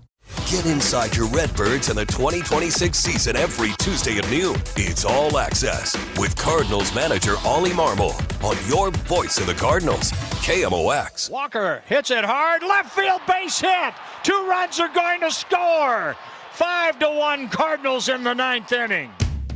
Yo, Paulie! Paulie's a great name. Yo, Paulie! What'd you do for Paulie? Anything? Me, Paulie! I was responsible! Paulie, we're here because of you. Well, the Cardinals did avoid the sweep in Toronto, and it happens prior to a big day in baseball. That is today. Today is the trade deadline. We will get to 5 o'clock, and something will either happen or not happen for the Cardinals. We still think that they're going to make some kind of move, hopefully several, and we will see what happens. Multiple. Let's go to the Quiver River Electric guest line. We bring in Matt Pauley, who joins us here on KMOX. He's the host of pre- and post-game coverage, Redbird Rush Hour, and also Sports Open Line. There is a 4 o'clock show today here on KMOX, a trade deadline special you're going to want to tune into for that. Matt Pauley is with us. How's it going, Matt? Going well. How are you guys? Okay, the Cardinals have not yet done anything, but we are still several hours away from the trade deadline. How surprised would you be if we get to 5 o'clock and Dustin May is still on this team? Really surprised. Really surprised. Now, the only place you pause on that is the Cardinals have to be sure that whatever they get back for him is better than the value that they feel that they could get if they gave him the qualifying offer and he signed with another team and then he got a draft pick. So there is something you would get back for him if you did not trade him today, but I feel like that I don't think that's going to be a thing. I think they're definitely going to be able to get more value on the trade market than they would out of that potential draft pick. So we've already seen the return for some of these other guys, and Tarek Skubal, who ended up with the Dodgers, and we'll get to that in a minute. But there was a good return for him, but it wasn't overwhelming because he's a rental. So that should inform what Cardinals fans should expect in a deal that sends May away, but also there are several other starting pitchers that are available. And so that kind of changes the market too. So knowing all of those things, knowing that there is, there are a bunch of teams that want pitching as well. There usually are. So with all of that in mind, what kind of return do you think we're talking about here? Yeah, I think it's going to be somewhat similar to what we've seen, say, like in the Freddie Peralta move. The Peralta and Dustin May comparison are, I think, pretty similar. Now, the Mets might have been prioritizing getting more guys as opposed to single players with more upside. So maybe that is the difference, because I think it was 3 players that went back to the Mets for Freddie Peralta. But if you think you're going to go get a top 100 level prospect out of Dustin May, I think you've set the bar a little bit too high. And we saw last year the type of players that you were getting back for players who had expiring contracts. When you think about what the Cardinals got back at the deadline last year for Steven Matz and all the guys that they moved. So we live in a world now in baseball where teams do not give away their top prospects, especially when you're talking about going and getting anybody for 2 months of service. And we saw that with the Skubal trade, because it was a good, not great return for the Dodgers. It is 100% connected to the fact that they're going to have him for just 2 months. And so that's not the only name. I know that May is the most attractive asset that the Cardinals probably have, but there are others too. Lars Nootbaar being one of them. Ryan Stanek, Jojo Romero. We've heard all these names before. Is there somebody we are not thinking of that it could happen and you would not be surprised? Not surprised. I don't know. John Morosi tweeted earlier today about Alec Burleson is one of the most popular bats that people are talking about because he's a controllable bat. So that's a situation where you would get a whole bunch back. So Morosi tweeted about 40 minutes ago, Cardinals Alec Burleson is one of the most popular controllable bats on the trade market. So if they traded Burleson, I guess that would surprise me a little bit. If they traded Ivan Herrera, that would surprise me a little bit. If they traded Andre Palante, that would surprise me a little bit. But I'm sure there are conversations that are going on that involve all of those players. And if the return is good enough for Chaim Bloom, then something crazy like that could end up happening. Have you, as far as following the news today, do you feel like if there are going to be trades, it's going to kind of come down to the wire later this afternoon? Probably. It generally comes down that way. Generally within 2 hours of the deadline is when things really start to pick up. And we've seen some smaller moves earlier today. Luis Arraez got moved. Jose Soriano got moved. So it's not like nothing is happening today. But generally speaking, it's a true deadline thing where things pick up within 2 hours of the deadline. But, I mean, something could pop at any given moment. So we heard about the Tarek Skubal trade over the weekend that happened late on Saturday. And, of course, when that happens, it's I think for a lot of baseball fans or even the casual baseball fans, there's this feeling of richer getting richer because he went to the Dodgers and they already have one of the best starting pitching staffs possible, and they just add this guy on top of it too. So we know what the discourse has been. We know about the lockout, which is looming and going to happen. We just don't know how long it's going to be. So you put all of those things in context. How do you feel about that Skubal deal to the Dodgers, and if it means anything greater? Yeah, I don't. I'll answer the second part first. I don't think it actually means anything greater. The social media reaction was, okay, this automatically means there for sure is going to be a lockout. Well, there's going to be a lockout no matter what. It's going to be on December 1st. Other people went as far as saying, no, well, this automatically means they're going to miss games next year. No, it doesn't. I just don't think it changes much of anything. Kevin Wheeler and I were actually having a conversation about this. If I was the Dodgers, I absolutely would have done this because you don't know what the rules are going to look like after the next CBA. So this might have been your last chance to go do crazy things like this. Is it good for the game of baseball? No, I'm not saying that at all. It stinks. It stinks that the team that already is considered the odds-on favorite to win the World Series, the team that's already won consecutive World Series, is going out and getting the best player that's available on the trade market. You would love to be living in a world where a team that does not have the pedigree of the Dodgers is able to go get that player and lift themselves up closer to being the Dodgers, and you have more teams that are involved at a high level in the postseason. That's a perfect world scenario, but to apply an expanded definition to what happened, I'm not ready to hop on that train. So I have seen a lot of reaction that it's not so much the anger that the Dodgers, who are already wealthy in talent, got him.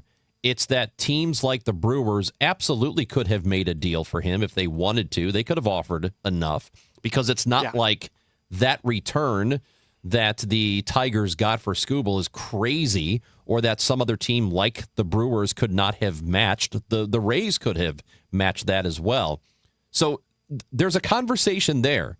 Here are teams like Milwaukee, which is always close. They're always good, and then they're close to being really, really, really good, and then they don't make the big move when they need to.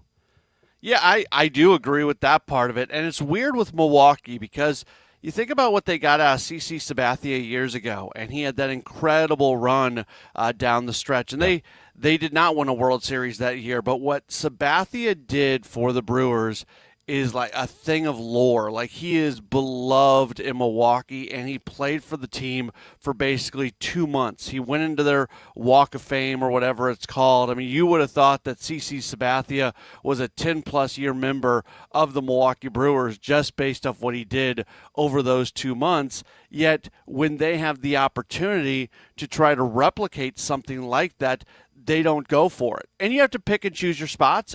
If you're the Brewers, you live and die on your ability to produce talent out of your farm system and have them play at a really high level, and there's a reason the Brewers have been as good as they have been over the last now almost 10 years, and you don't want to start making decisions that can hurt your future. But they absolutely, and we'll see what they do over the next few hours today, but they absolutely should have a go-for-it mentality. A team that has never won the World Series. This is the best Brewers team I have seen since they started their run going back to like 2017. I'm not the only person in the world who sees that.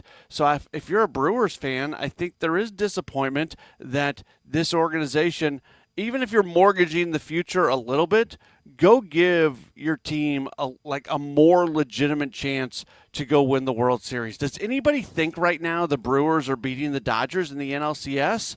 It's not an impossibility, but the Dodgers would be favored in that series without a doubt, and we've seen that play out before. So yeah, I agree. A team like the Brewers needs to be able to walk away from their future a little bit for a right now move. You can't have, if you're a team like that, and this is a lesson for the Cardinals too, and I don't fear that they would fall into the same trap Milwaukee seems to be, and that could change. They could make a good deal today, but that's a lesson for teams like the Cardinals. Don't always worry about the future and never worry about the present, because that can happen. It's like, give up this prospect because this guy could be something really great for us down the road. Well, a lot of times those guys, even if you have a really good system like Milwaukee does, a lot of those players are not going to pan out. Yeah. And should they give up their number one prospect in their organization to go get Tarik Skubal? No. Like, there's obviously untouchable type players that you're not going to trade, but to the point that you made earlier, they could have pulled off that trade. I don't think the Dodgers' top prospect they gave that back was their top 5 guy. So yeah, I think like their fifth best outfielder or something. Yeah. So the Brewers could have easily done some version of that. Well, I'll be really interested to see what Milwaukee ends up doing here. Just because, they're in the division, so there's an automatic interest there, but also they're a similar market size.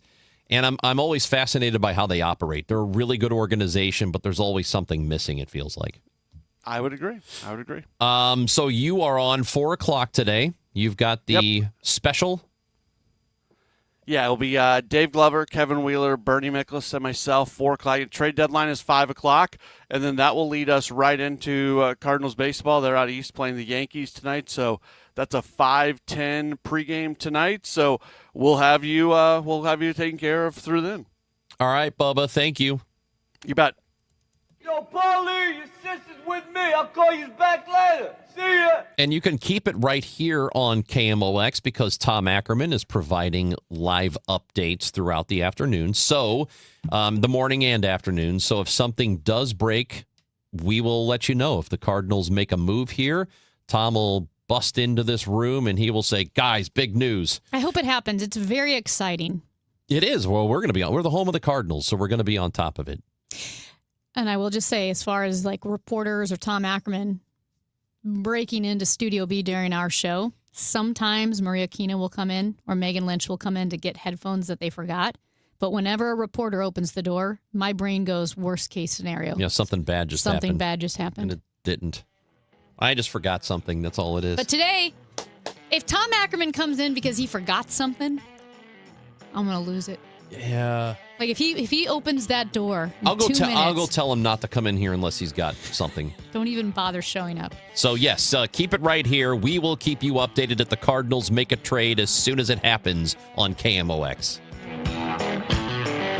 Broadcasting from the Scott Credit Union Studio, 104.1 FM, KMOX. Well, it's official. My friends have all switched to Pure Talk because I told them they could save a bunch of money on a super reliable high-speed network with unlimited data.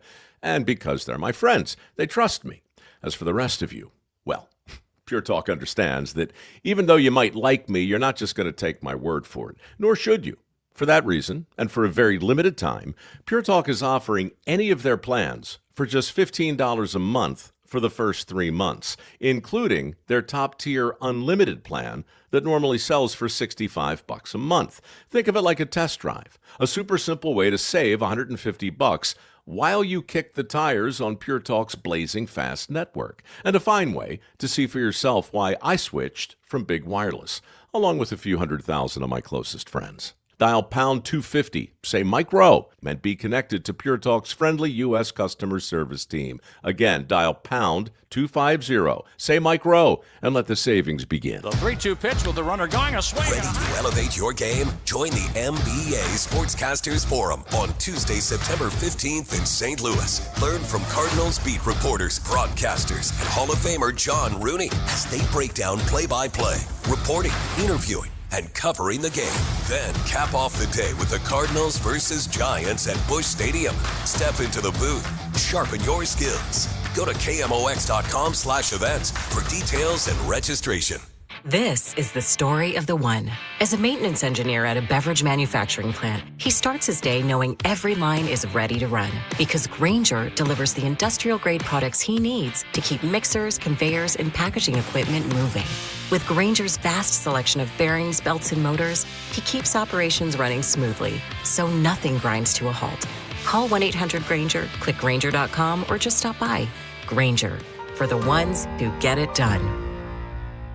Hey, it's Brew. Between my radio show, filming content, editing videos, and trying to stay connected with family, reliable Wi-Fi isn't really optional anymore. I just need it to work. And that's why I like that with Xfinity, you get the most reliable, fiber-powered Wi-Fi with the best equipment at one price for 5 years, guaranteed. No contracts or commitments. Plus, Xfinity makes getting connected simple with same-day Wi-Fi so you can get online in minutes. Restrictions apply. Not available in all areas. Use of fiber or coaxial cable. Learn more at xfinity.com/same-day Wi-Fi. Xfinity. Imagine that. You know, here in St. Louis, word of mouth still matters, and I'm pretty careful about who I recommend, especially when it comes to something as personal as estate planning. I'm Tom Ackerman. My family has been working with the Lederman Law Firm for over 20 years now, and the reason is simple. They don't just create documents and send you on your way. They help make sure your plan works. Because let's be honest, life changes. Family needs and circumstances change. Laws change. But most estate plans don't change over time as needs, circumstances, and laws change. They're outdated, sitting in a drawer. People assume they're fine, and their plan will work when they need it to work. At the Lederman Law Firm, it's not a one-time transaction. It's an ongoing process. They build a plan to protect your family and your assets, and then for a fixed annual fee, they help keep it up to date as both your life and assets change. Check out the Lederman Law Firm at LedermanLaw.com or give them a call at 314-514-9100. The choice of a lawyer is an important decision and should not be based solely on advertisements.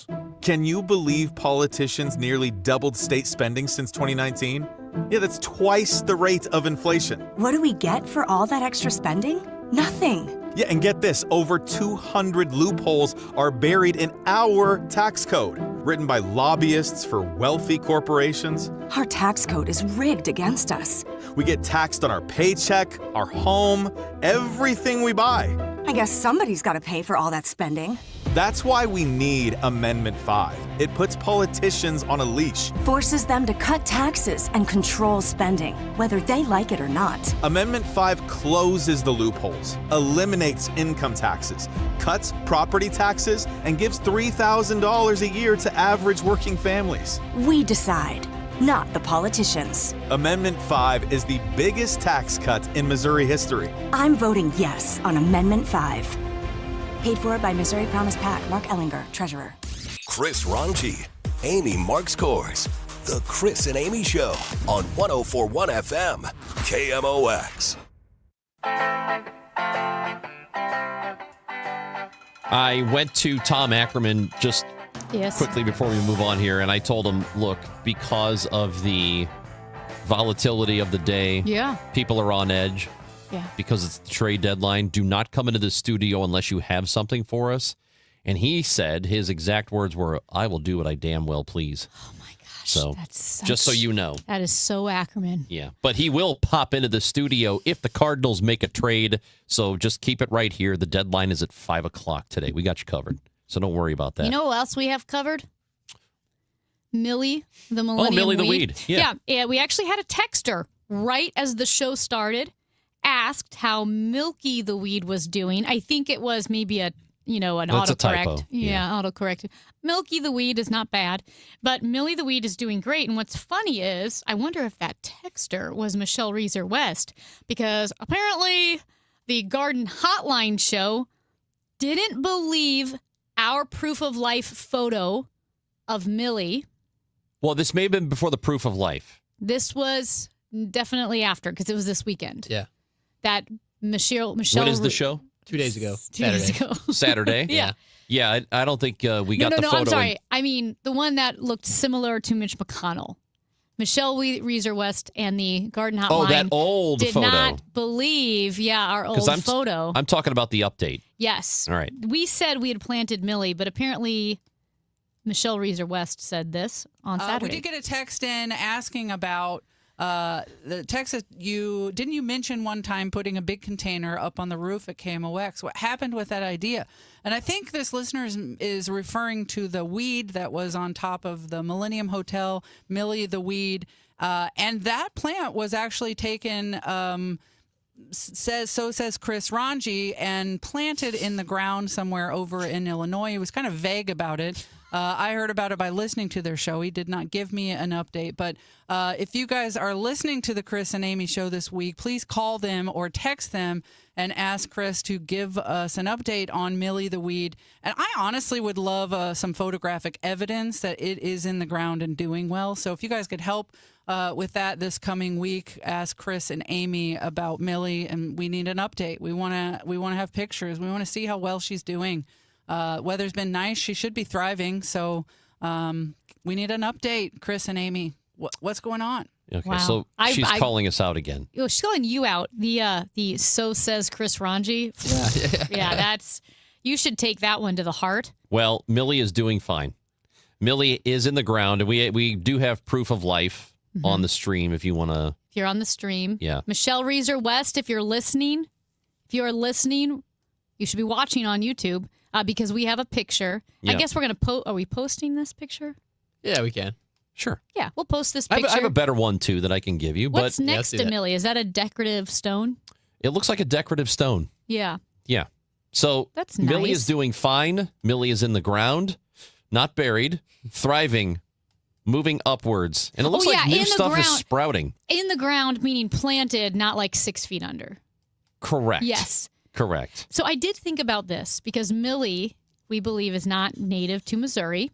But there are trees on it. She's the same, we believe, plant as the trees on the arch grounds, which are also not native to Missouri. But it makes sense that maybe a bird ate some of the seeds or something from the tree on the arch ground, flew over Millennium, dispatched its bowels over the Millennium Hotel. At which point Millie started growing. What if Millie is like bamboo and it just turns into an absolute ecological nuisance? That's what I was worried about. Like we have it. The roots and are we're really celebrating destructive and like ruin the foundation of the house. Yeah. And then other birds. It is a little too close to the house for my liking. Yeah. And then other birds start dropping because Millie seeds everywhere. Clearly this plant loves concrete. Yes. So it's going to find the concrete in the foundation of the house. Gosh, you're right. And work its way toward it. We need to ask Michelle Reeser West. Michelle, should we move Millie again? Do you know how long it took to dig the hole? No, I don't. But I do need to thank my uncle and my mom for making this happen. Because, they care about the weed, too. Everybody cares about Millie. Yeah. But here's the thing. Millie's not indigenous to Missouri. My guess is she's not indigenous to Illinois either. And now, baby, she is. It's like... You've contaminated another state. It's like the Europeans bringing rats over to the United States in the ships. You just contaminated Illinois. That'll be all right. Oh, my gosh. It's the Chris and Amy Show on 104.1 FM KMOX. Is life insurance still on your list from earlier this year? Now is the perfect time to just get it done. A buddy told me that securing life insurance sooner rather than later can help you lock in lower rates for years to come. So I added this to my list this year and got it done. I called SelectQuote and was shocked at how easy and affordable life insurance is. I'm 40 and got a $500,000 policy for $18 a month. My wife's also 40 and her $5,000 policy was only $16 a month. Plus, with SelectQuote's same-day coverage, no medical exam was required, and we were covered by the time we hung up. Checking this off my list felt great, but the peace of mind knowing my family is protected feels even better. Call SelectQuote at 1-800-280-5858 for your free quote today. That's 1-800-280-5858. Or go to SelectQuote.com. That's 1-800-280-5858. Details on example rate at SelectQuote.com. Bill, you're an old politician. Yup, sure am. So you know the old-timers warned that someone trying to sell you a pig in a poke was a con man. Well, sure. Well, no offense, Tom, but your politician's Amendment 5 is a pig in a poke, helping politicians to raise our taxes without a vote of the people. And the politician's Amendment 4 takes away our power to do anything about it. Well, let's look at what's really inside Ford 5. Oh, don't do that. 5 hits hardest seniors and those struggling financially with new taxes on services like doctor visits, in-home care, and rent. Sales taxes could more than triple.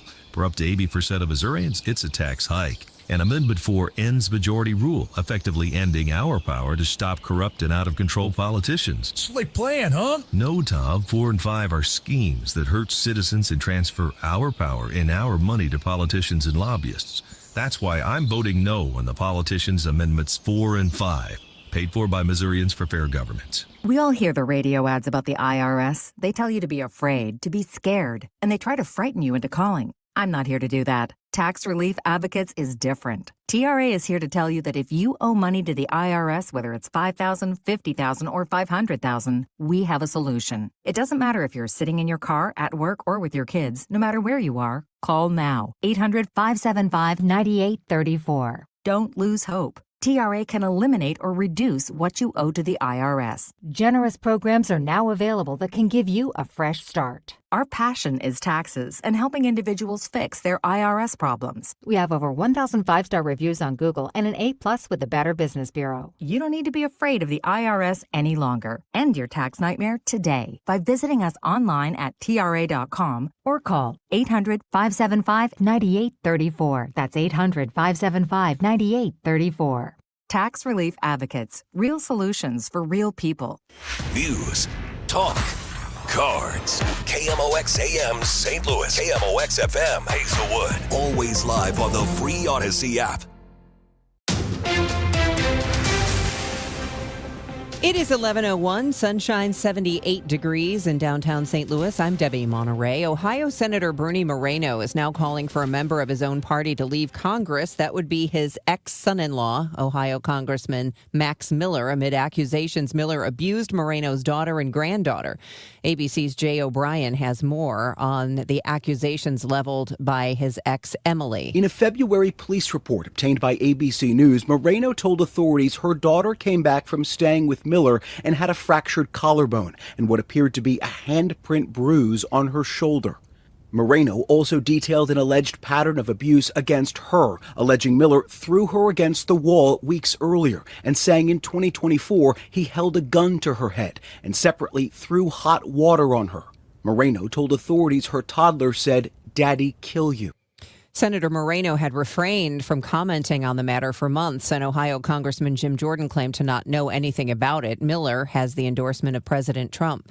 The mayor has announced an interim replacement for the retiring director of the St. Louis Airport. Rhonda Hobnabrugge steps down this month after more than 16 years as airport director.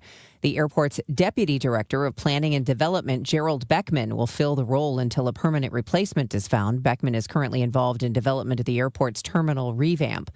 The end of the temp tag in Missouri is on the horizon. Trish Vincent with the Department of Revenue says their fusion system should be ready by February to have people pay their taxes at the dealership. But what about people who didn't bother paying personal property tax on their last vehicle and just drove around with expired tags? They will give you a 15-day interim permit.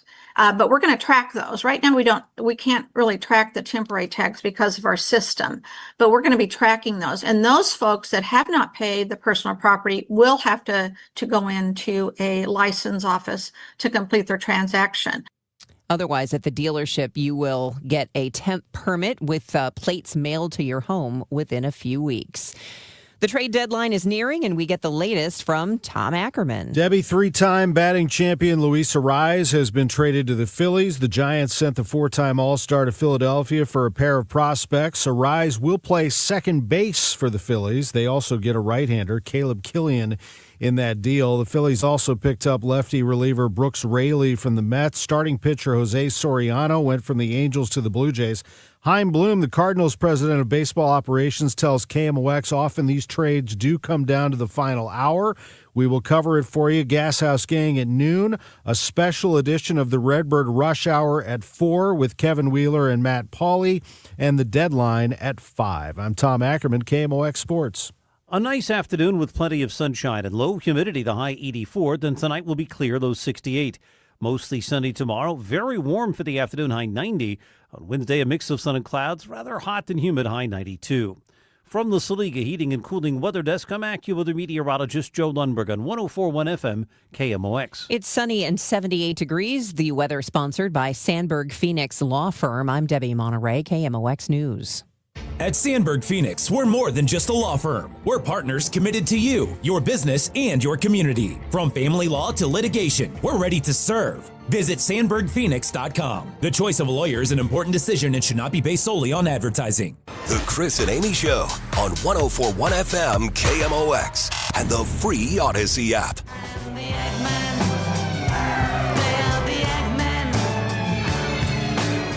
Every Monday, we talk to Andrew Egger, White House correspondent for The Bulwark. His newsletter is called Morning Shots, and he's a co-author of it. And you should be getting that delivered to your inbox every day. It is time to talk to Andrew on the Quiver River Electric guest line. Good morning, Andrew Egger. How are you?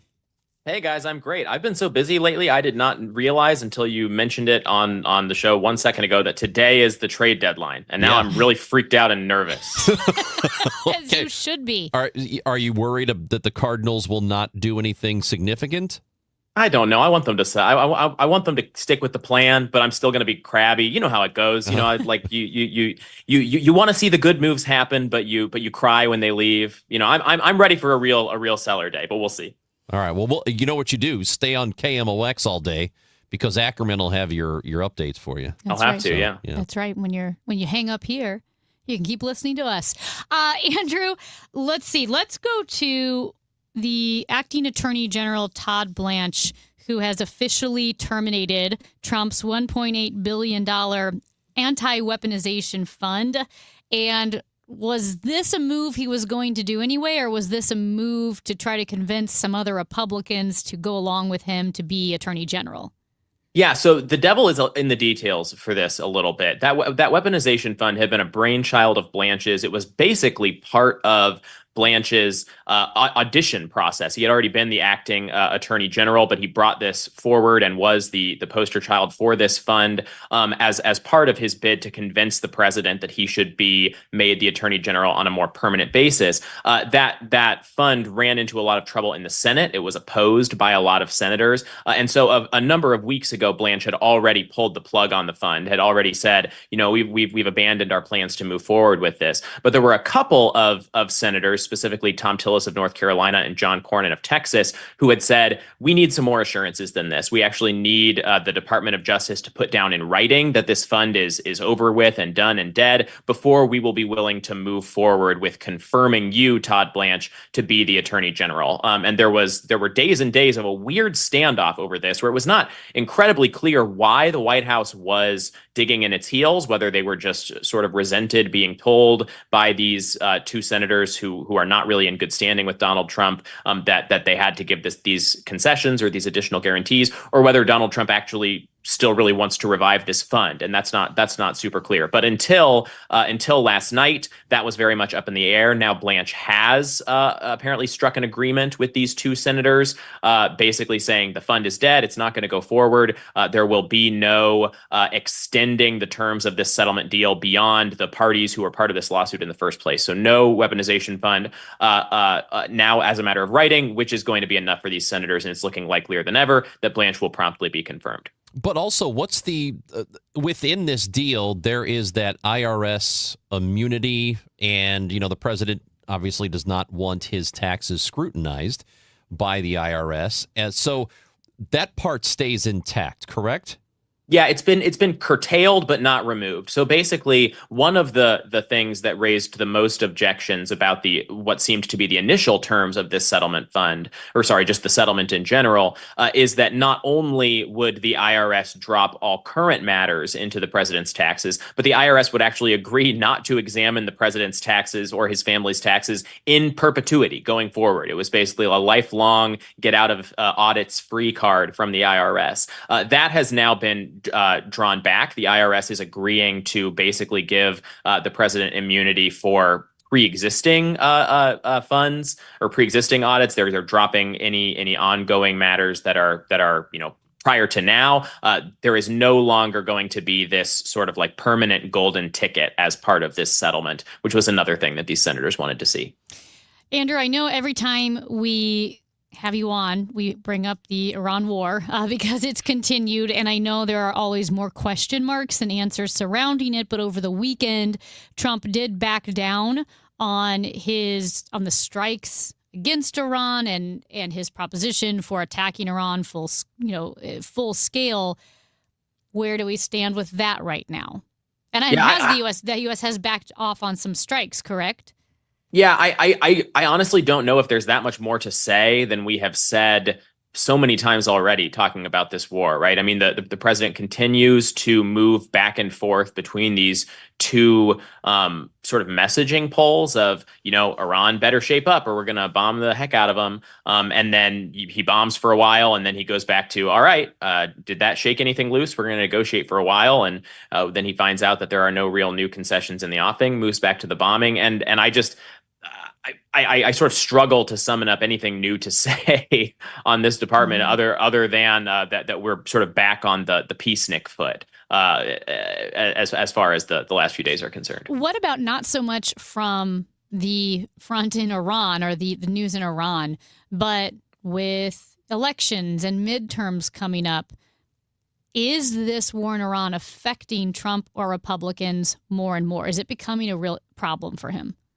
I think you'd have a really hard time arguing that it hasn't affected Republicans' chances going forward. I mean, this has become, I don't think the president expected the Iran war to become the defining issue of his second year of this second term when he launched these attacks. I think he kind of expected it to be another sort of foreign policy feather in his cap along the lines of our intervention in Venezuela last year, where he demonstrated that he is not afraid to throw the United States might around on the world stage, but that also, kind of came and went and did not have these lingering effects. And that is not at all what we have seen from this conflict. They hoped early on that it would be an in and out. They within days of starting the war, they were already talking about wanting to wrap it up quickly, that it would just be a matter of weeks. And instead, it has dragged on for months and months and into this period of relative diplomatic stalemate, right? Where it just doesn't seem like there's any change forthcoming soon to the status quo over there. And it has left us with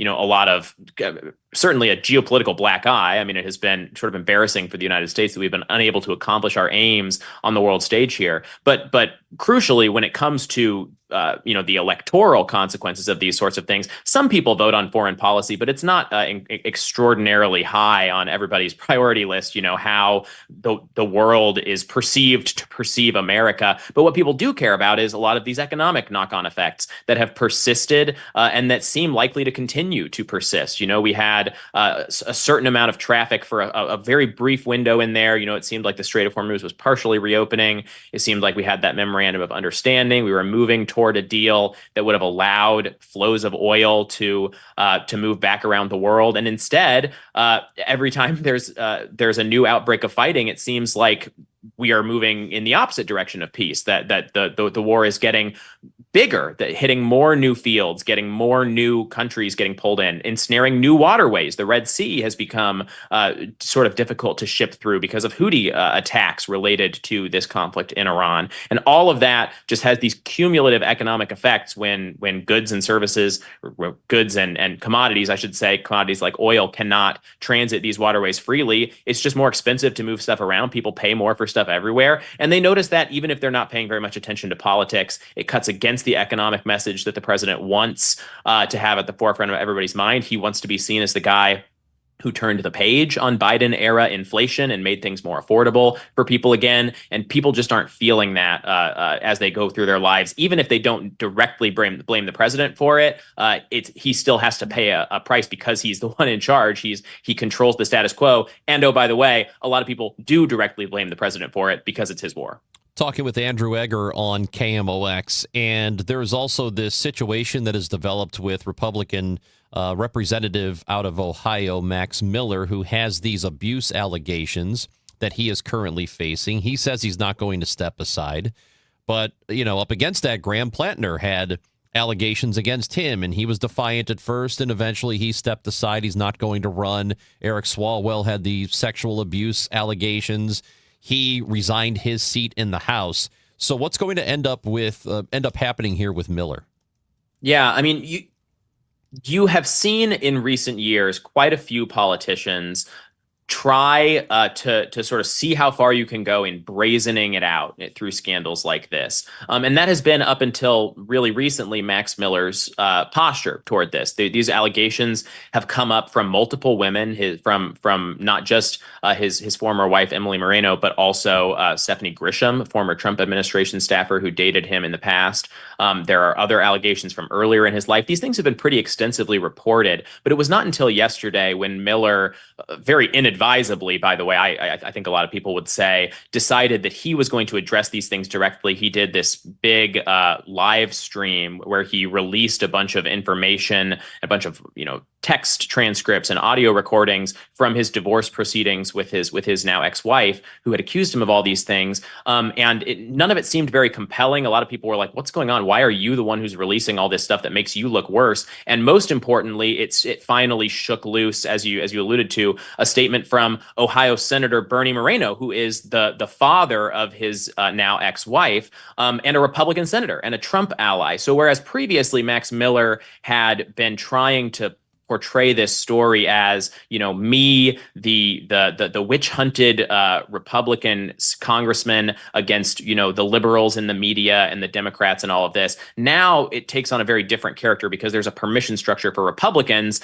to weigh in more on this story, because now it's sort of this one Republican congressman versus another very Trumpy Republican senator who has denounced Miller in extremely strong terms. And it's not an extremely red district either. I mean, we're talking about a +5 Republican district that Max Miller is the congressman of. There's a lot of Republican anxiety that if he does persist in this, despite all these allegations, despite how bad things look, that he may just fritter away the seat. So I think we're going to see, it'll be interesting over the next couple of days, how strong these Republican denunciations that we've only just started to see over the last 24 hours or so, how strong they grow and whether they're enough to make Miller see the writing on the wall and get out. There's an August 10th deadline for him to resign in order for, or at least to say he's not running for re-election, in order for them to call a special primary and get somebody else to run instead.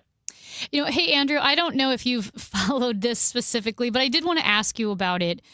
Data centers are in the news all the time. And for us here in St. Louis, and I'm sure for other cities, counties, states across the country, data center controversies tend to be very local. Obviously, because a lot of times it's city and municipal ordinances.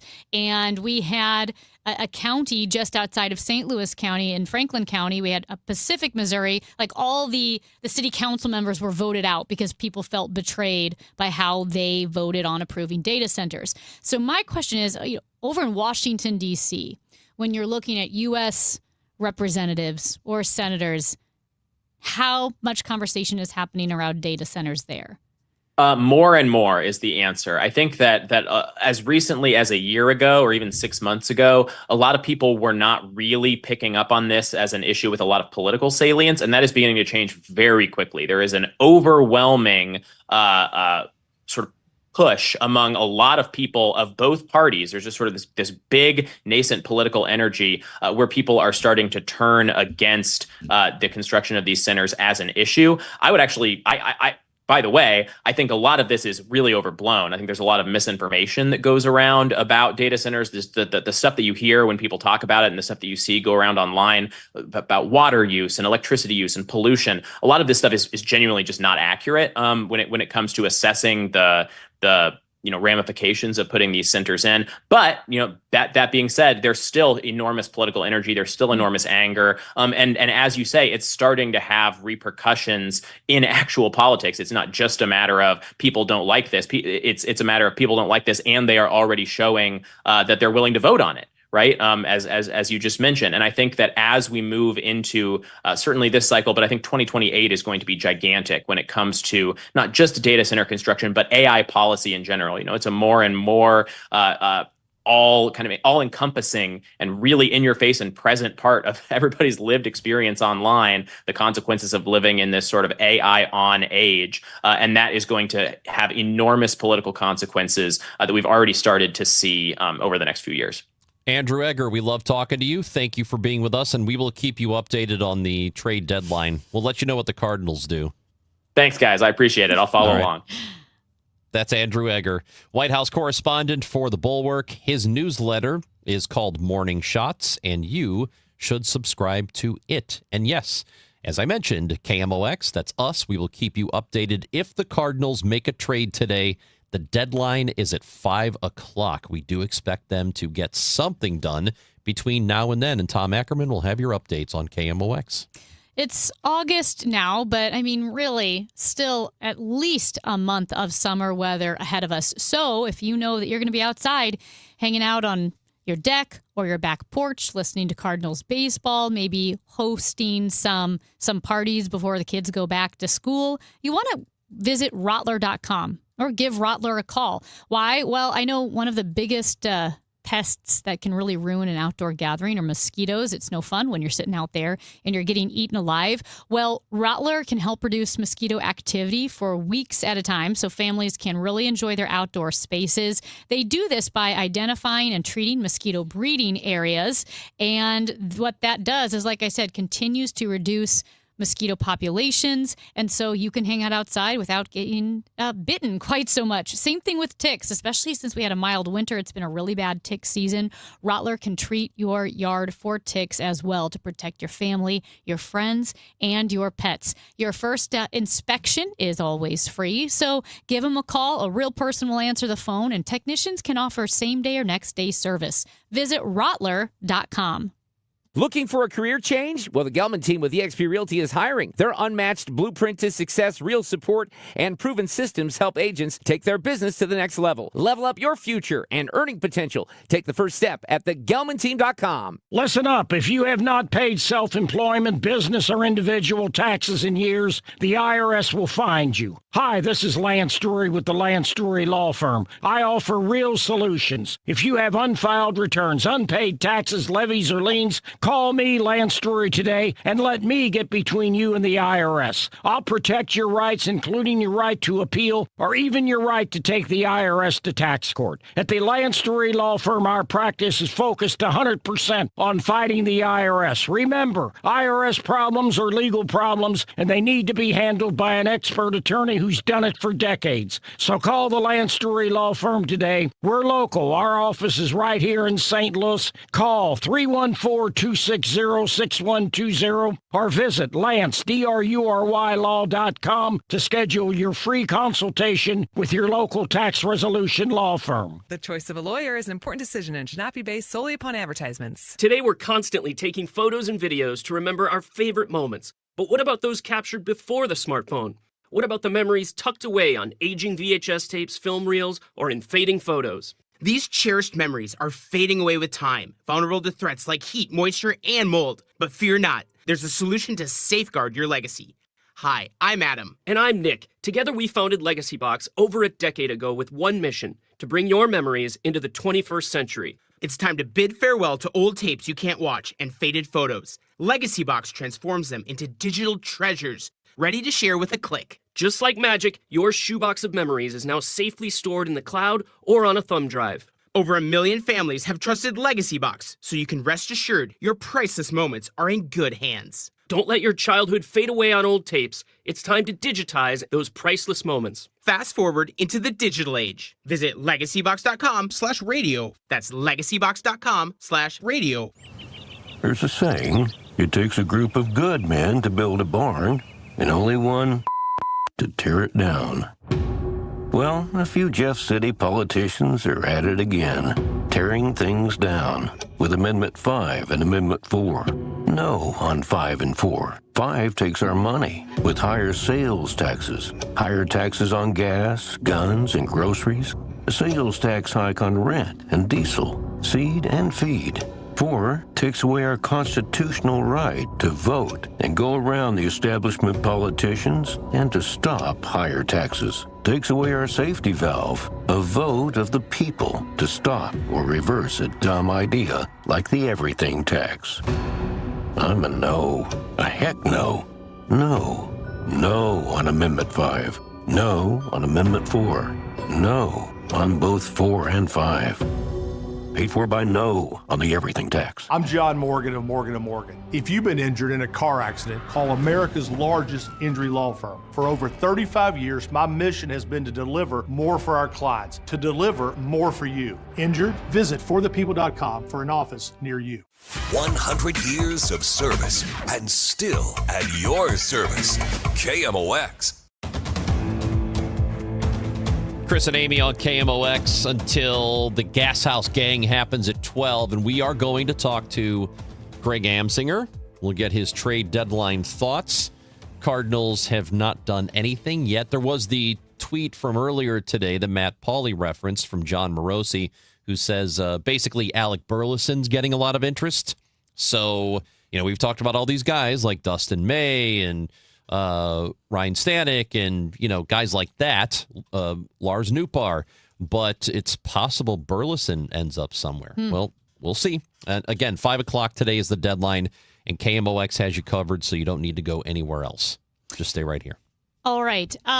This over the weekend, really, really devastating news. I don't know. Some of our listeners might have seen it. Others might not have. I know I texted it to you guys. But Nims Persia, or Nimsdai Persia, was a Nepali mountaineer who was absolutely record-breaking. If you have Netflix, you might have seen the documentary 14 Peaks, or maybe you've seen 14 Peaks advertised. I really recommend watching this because over the weekend at Broad Peak, which is one of the world's tallest mountains. There are only 14 mountains over 8,000 meters. 8,000 meters is approximately 26,000 feet. So there are only 14 mountains over that 8,000 meter mark. Broad Peak is one of them. It's right on the edge of Pakistan and China.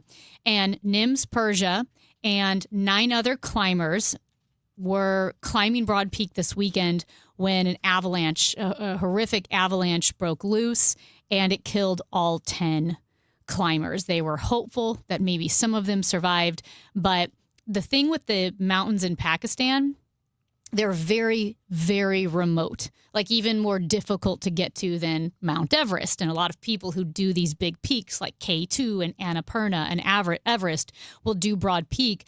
And it took a while to get to the climbers. The bodies had been spotted, and I believe 9, I don't want to say the wrong number, but most of the bodies have been recovered, including that of Nims Persia. And what Nims did is he wanted to break the record for climbing all 14 of the world's 18,000ers in 7 months. I want to say the record before that was like 7 years. Like, it takes forever, just the logistics and to be able to do it and to plan these expeditions.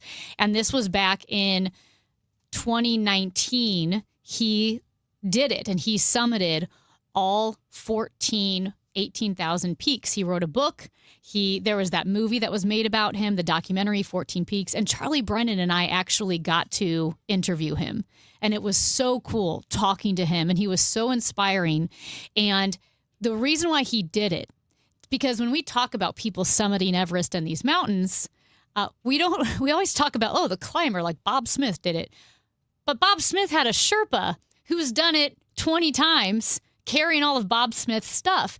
And so Nims Persia, being, I think, British Nepalese, that's what it's, both British and from Nepal, he wanted to get the Sherpas from Nepal the credit that they deserved. And he said, if a Westerner had climbed all 14 peaks in 7 months, it would have gotten 10 times the media attention that it did. But he did it for the pride of Nepal, to say these are, the mountains that we've climbed, and for all the Sherpas that carry everybody's stuff up and down these mountains. And so anyway, if you haven't seen the movie, it's really, really inspiring, but really sad. I don't know, guys. Like, I just kind of went down a rabbit hole this weekend watching all of these videos of this extreme mountaineering on these very tall mountains, and just what it takes and how risky it is. And I get it can be controversial. It was actually Nims Persia's photo of the traffic jam on Everest. He's the one that took the picture of the traffic jam and said, look at all of these people, that kind of got that conversation of whether or not so many people should be climbing Everest or not. Mm-hmm.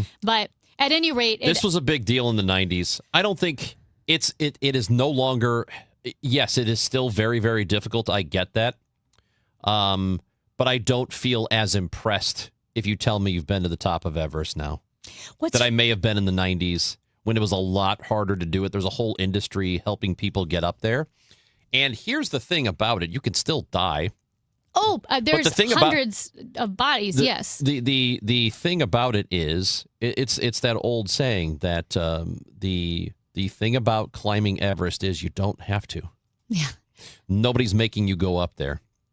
No, and I think with Everest, no, I get it, because I have mixed feelings. I said I don't want to go on Everest because, well, one, I'm not tough enough. I'm not a mountaineer. I like hiking. I'm not a mountaineer. There's a big difference.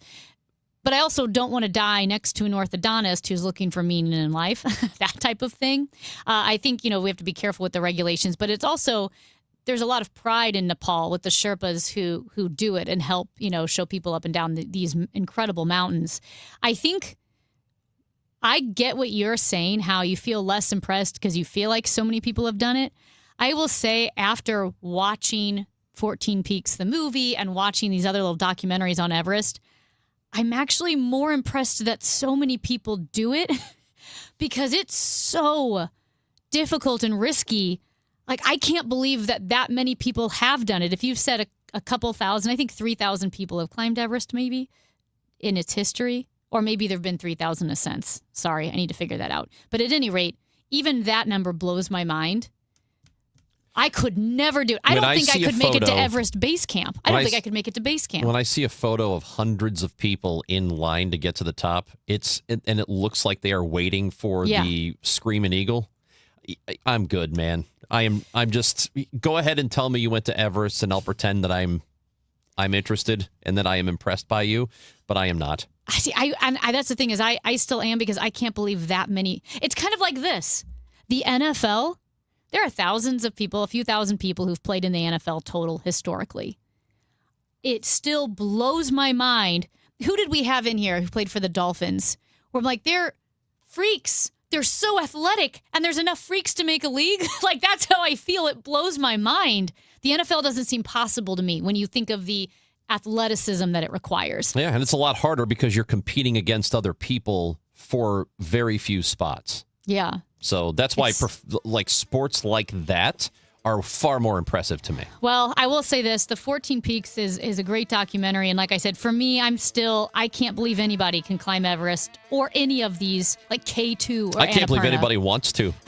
Well, anyway. It's the Chris and Amy show on KMOX. We do have, again, a 4 o'clock show coming up.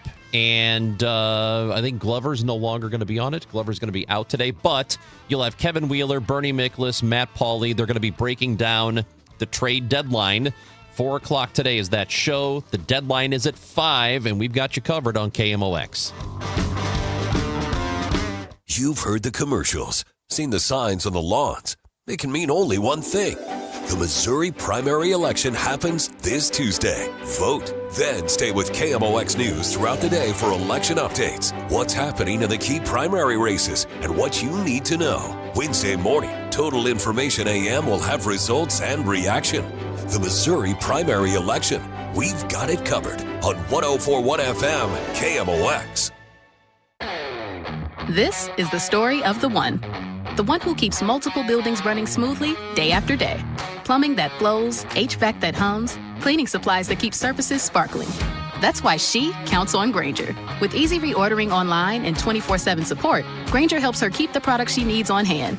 So shelves stay stocked and buildings stay ready. Call 1-800-GRAINGER, click Grainger.com, or just stop by. Grainger, for the ones who get it done. Now, KMOX weather from the Saliga Heating and Cooling Weather Desk. Beautiful day, sunny, 80 degrees, sunny to partly cloudy.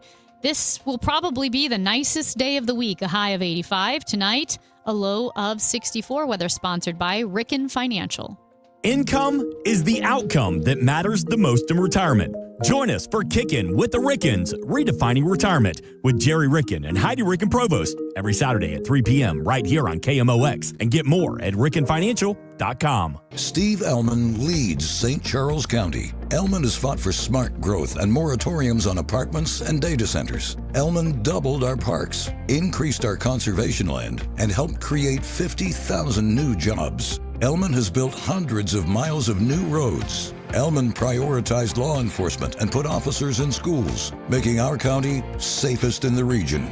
And Steve Elman eliminated the county's real and now personal property taxes. While Steve Elman leads, Bill Eigel misleads. Eigel promised to cut your property taxes for 8 years, but never did. Instead, he didn't pay his own taxes. Eigel was rebuked by President Trump's lawyer for misleading and scamming donors to pay for his campaigns. Eigel said he's against data centers, but he never voted to regulate data center abuses, but did vote to give tax dollars to benefit the company behind the St. Charles Data Center. Paid for by the committee to elect Steve Elman, Michael Summer Jr., Treasurer. Hey guys, Glover here with my friends at Universal Windows Direct. So time is flying by. Before long, it's going to be fall and we'll be switching from air conditioners to our heaters. Just know that you can save a lot of money 12 months out of the year by replacing your windows with our great windows. Here's the DGS deal. Buy 4 windows, get 4 for free, and 48 months, 0% interest financing, same as cash. Great company, great people.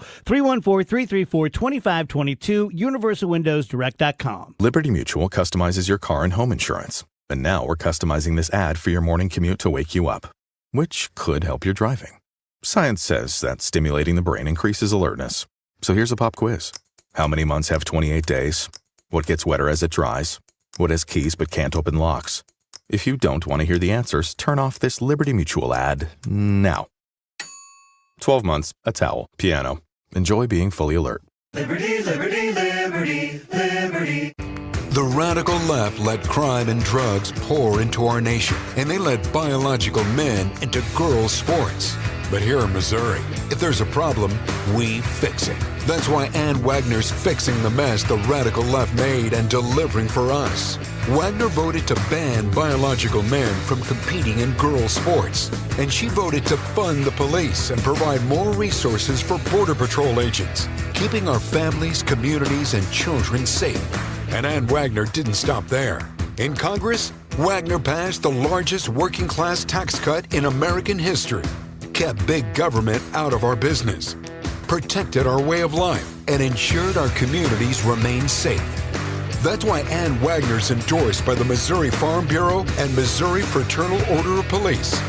Vote Ann Wagner for Congress on August 4th. I'm Ann Wagner, and I approve this message. Paid for by Ann Wagner for Congress. Today, the Cards, the Yankees. Emron Total Access 510. First pitch 6:05. Cardinals Radio. 104.1 FM KMOX.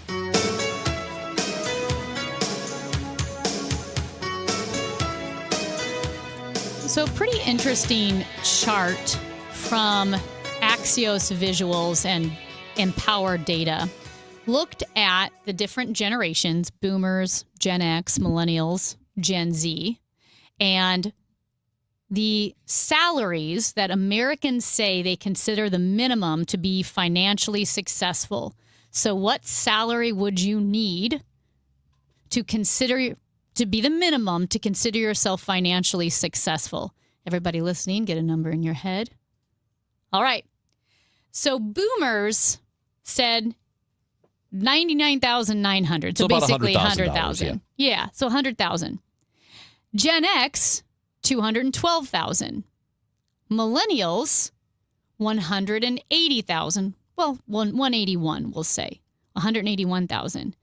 Gen Z, 587,000, which I get that everything's more expensive, but even millennials who are complaining about how tough it is to buy a home said $181,000 to be minimum to be financially successful. Gen Z said you need to make $587,000 minimum to be considered financially successful.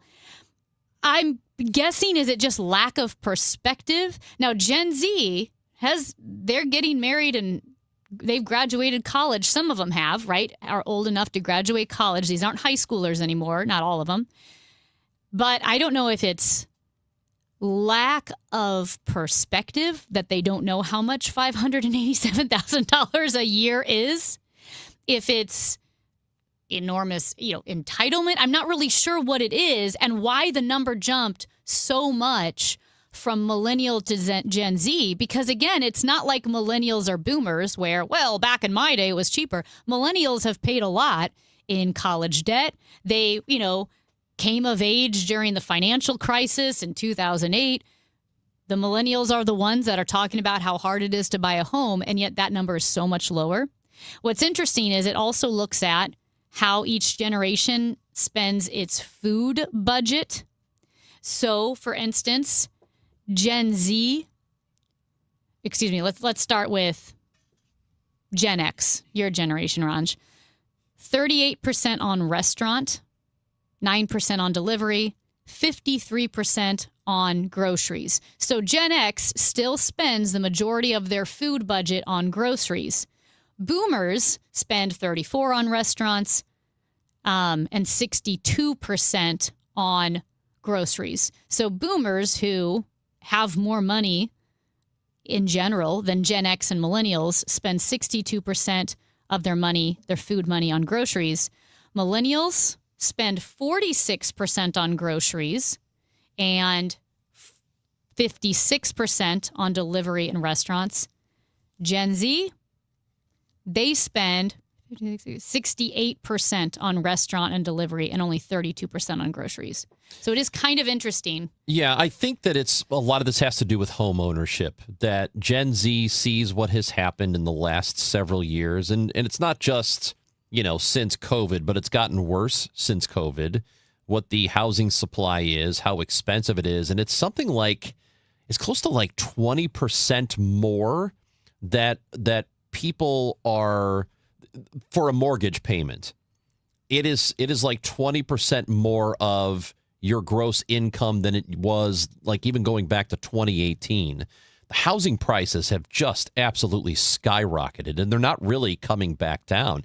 And it wasn't that long ago, 20 or so years, that you'd hear people talking about buying a home for $150,000. Well, that's nuts. Like, you're not going to buy a $150,000 house anymore. But millennials, that's what I'm saying, but millennials experienced that first. I would say millennials had more struggle than Gen Z because they were born in the economic downturn. Yeah, but Gen Z has eyes. They see what their parents and the people before them are going through, and they are thinking, oh, man, it's just going to get even worse by the time I get up there. It's not what they're experiencing now. It's what they think they're about to experience in the very near future.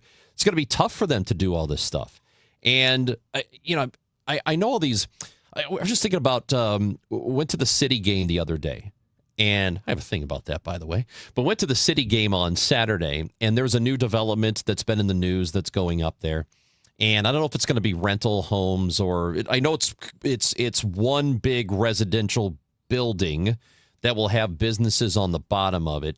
I don't know if there'll be condos or if it's just a rental property completely. But I was talking with my friend about it, and I go, oh, it's cool. They're going to build a place here. Guarantee you the rent's like $3,000 a month. It's not like we're building all these new places and the rent is affordable. Well, just imagine if you're trying to buy a place. Yeah. And I think that what Gen Z is seeing is that it's already pretty difficult by the time they get to be making their own money and they start their own families, that if they want to buy a house, it's going to cost them $500,000 at least. That's probably what they're seeing. I don't know. I think it can be a combo of both. And this is not my original thought, but I think it's a combo of both. Yes, everything's getting more expensive, but also expectations, consumption, and how you want to live your life. I mean, that has skyrocketed. Everything as far as clothes shopping, stuff shopping like phones and TVs and what you want to put in your house. Even, like I said, eating out, which really used to be something of a treat.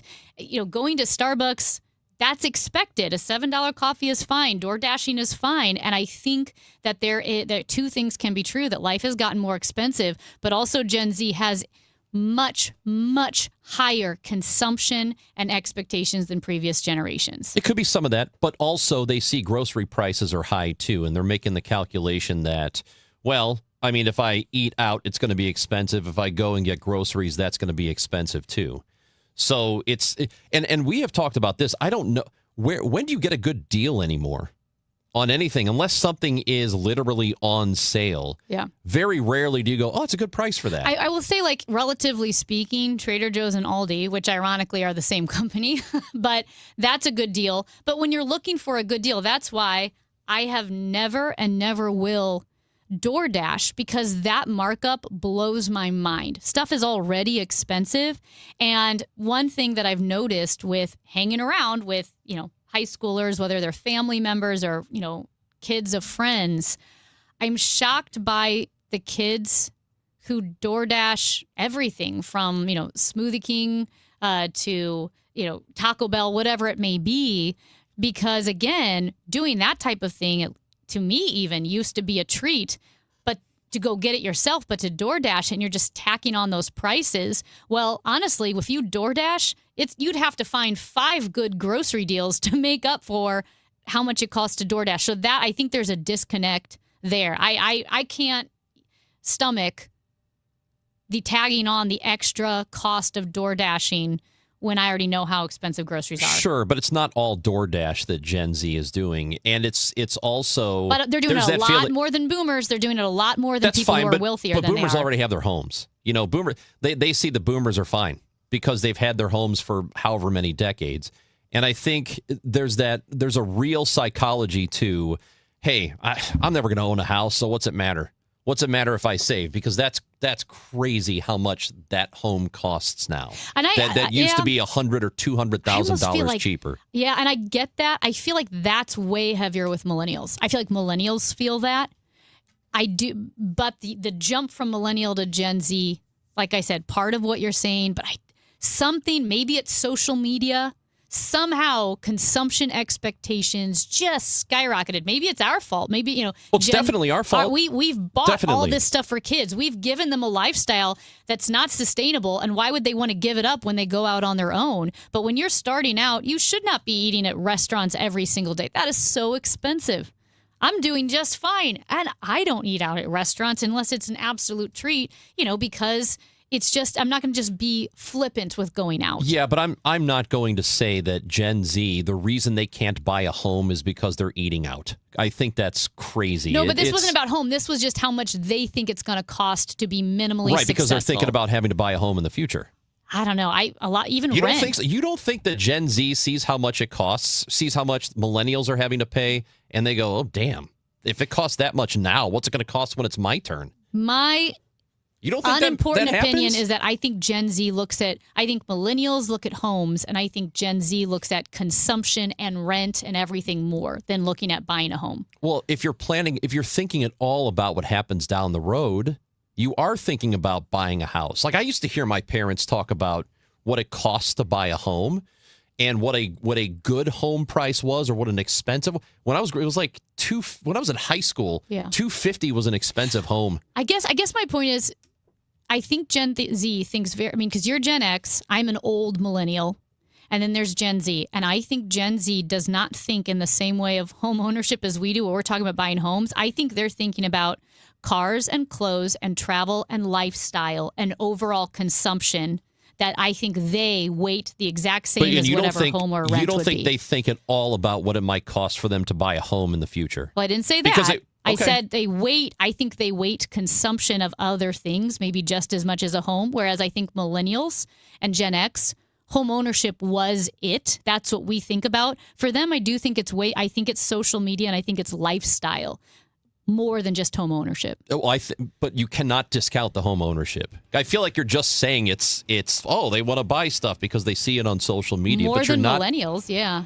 Well, yeah, more than, but it's not everything. But I didn't say it was everything. I think that I'm trying to explain the gap. It's Chris and Amy on KMOX.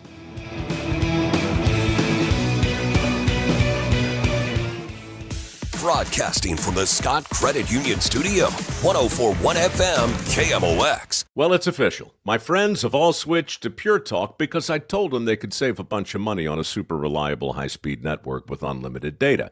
And because they're my friends, they trust me. As for the rest of you, well, Pure Talk understands that even though you might like me, you're not just going to take my word for it, nor should you.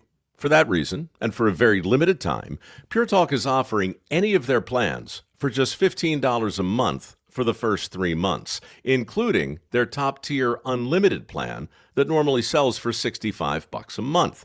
Think of it like a test drive, a super simple way to save $150 while you kick the tires on Pure Talk's blazing fast network, and a fine way to see for yourself why I switched from Big Wireless, along with a few 100,000 of my closest friends. Dial pound 250, say Mike Rowe, and be connected to Pure Talk's friendly U.S. customer service team. Again, dial pound 250, say Mike Rowe, and let the savings begin. Can you believe politicians nearly doubled state spending since 2019?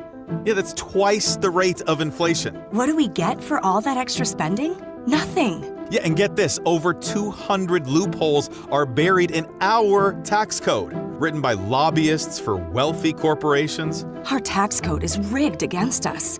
We get taxed on our paycheck, our home, everything we buy. I guess somebody's got to pay for all that spending.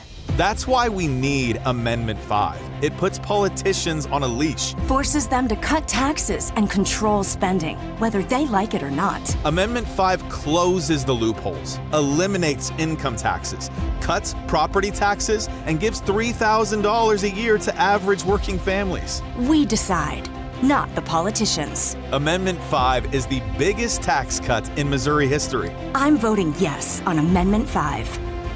Paid for by Missouri Promise PAC, Mark Ellinger, Treasurer.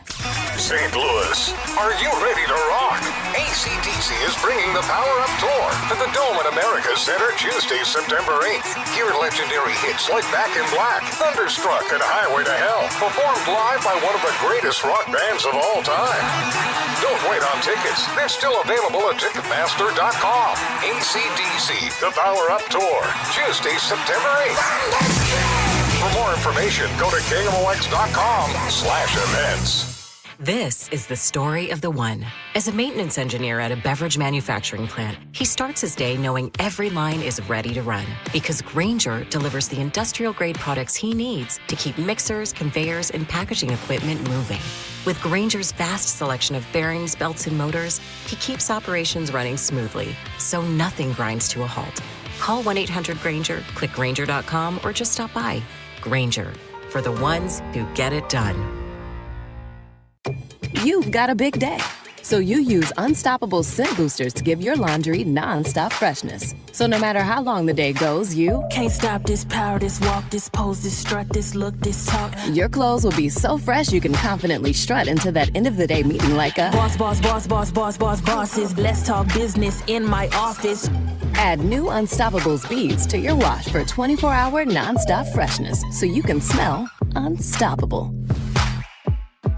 When Donald Trump needs conservative votes to help pass his agenda for Missouri, Representative Trisha Burns never answers the call. Trisha Burns has missed 370 votes. Burns is bucking President Trump's priorities. Burns did not vote to stop DEI initiatives, prevent China from owning Missouri land, defund Planned Parenthood, and Burns did not vote to ban boys from girls' sports. Trisha Burns not showing up for Missouri and President Trump. Instead, Trisha Burns spends her time pulling pranks on the suicide prevention hotline. Yes, you heard that right. Trisha Burns lied to the police and staged a fake suicide emergency. She sent a series of messages to the hotline and said she, quote, had a gun to her head, end quote. When she got caught, she said there'd be no consequences because she's a politician. By August 4th, vote to show Trisha Burns that there are consequences to being bad at your job. Let's Go Brandon PAC paid for and is responsible for the content of this advertising. Not authorized by any candidate or candidates committee. Chris Foss, Treasurer.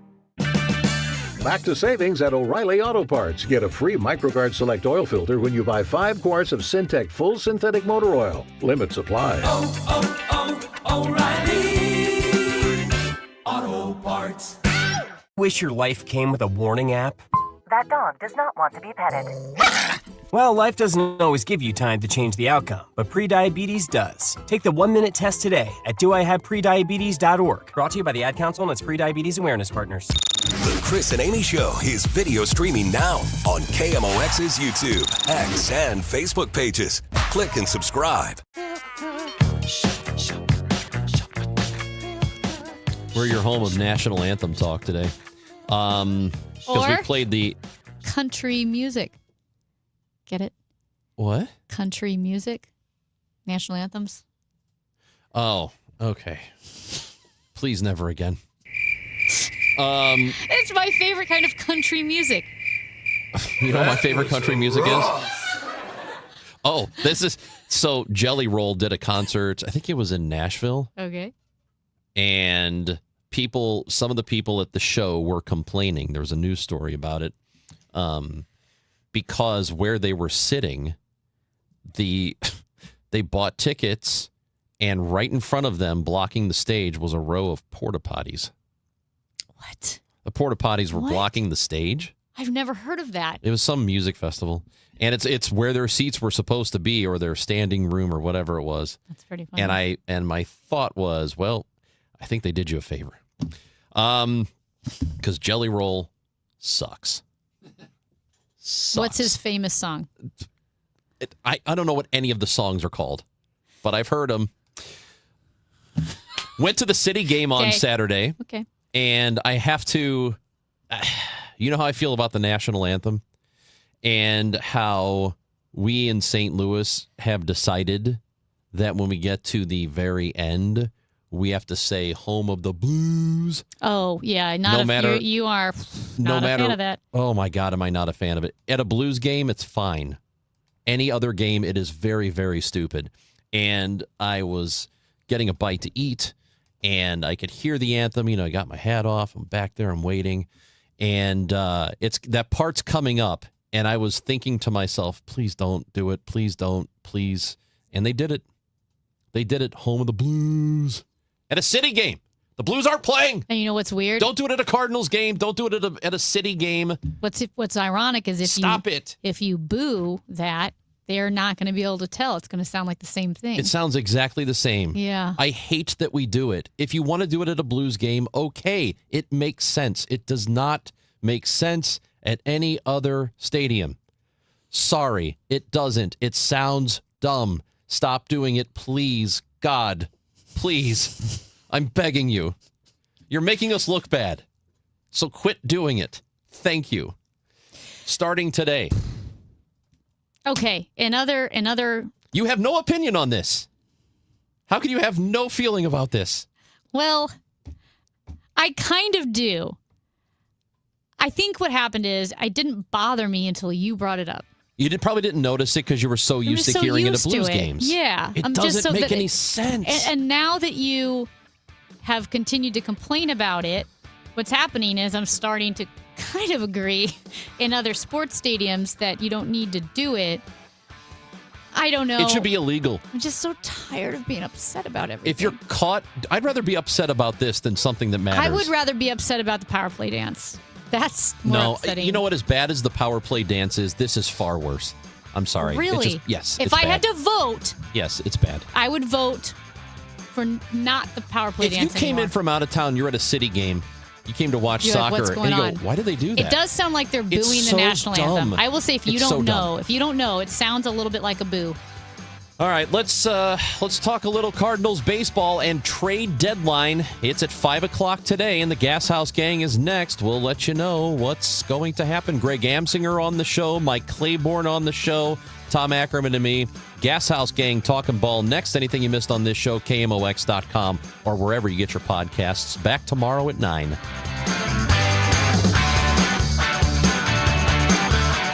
Dispatched its bowels over the Millennium Hotel.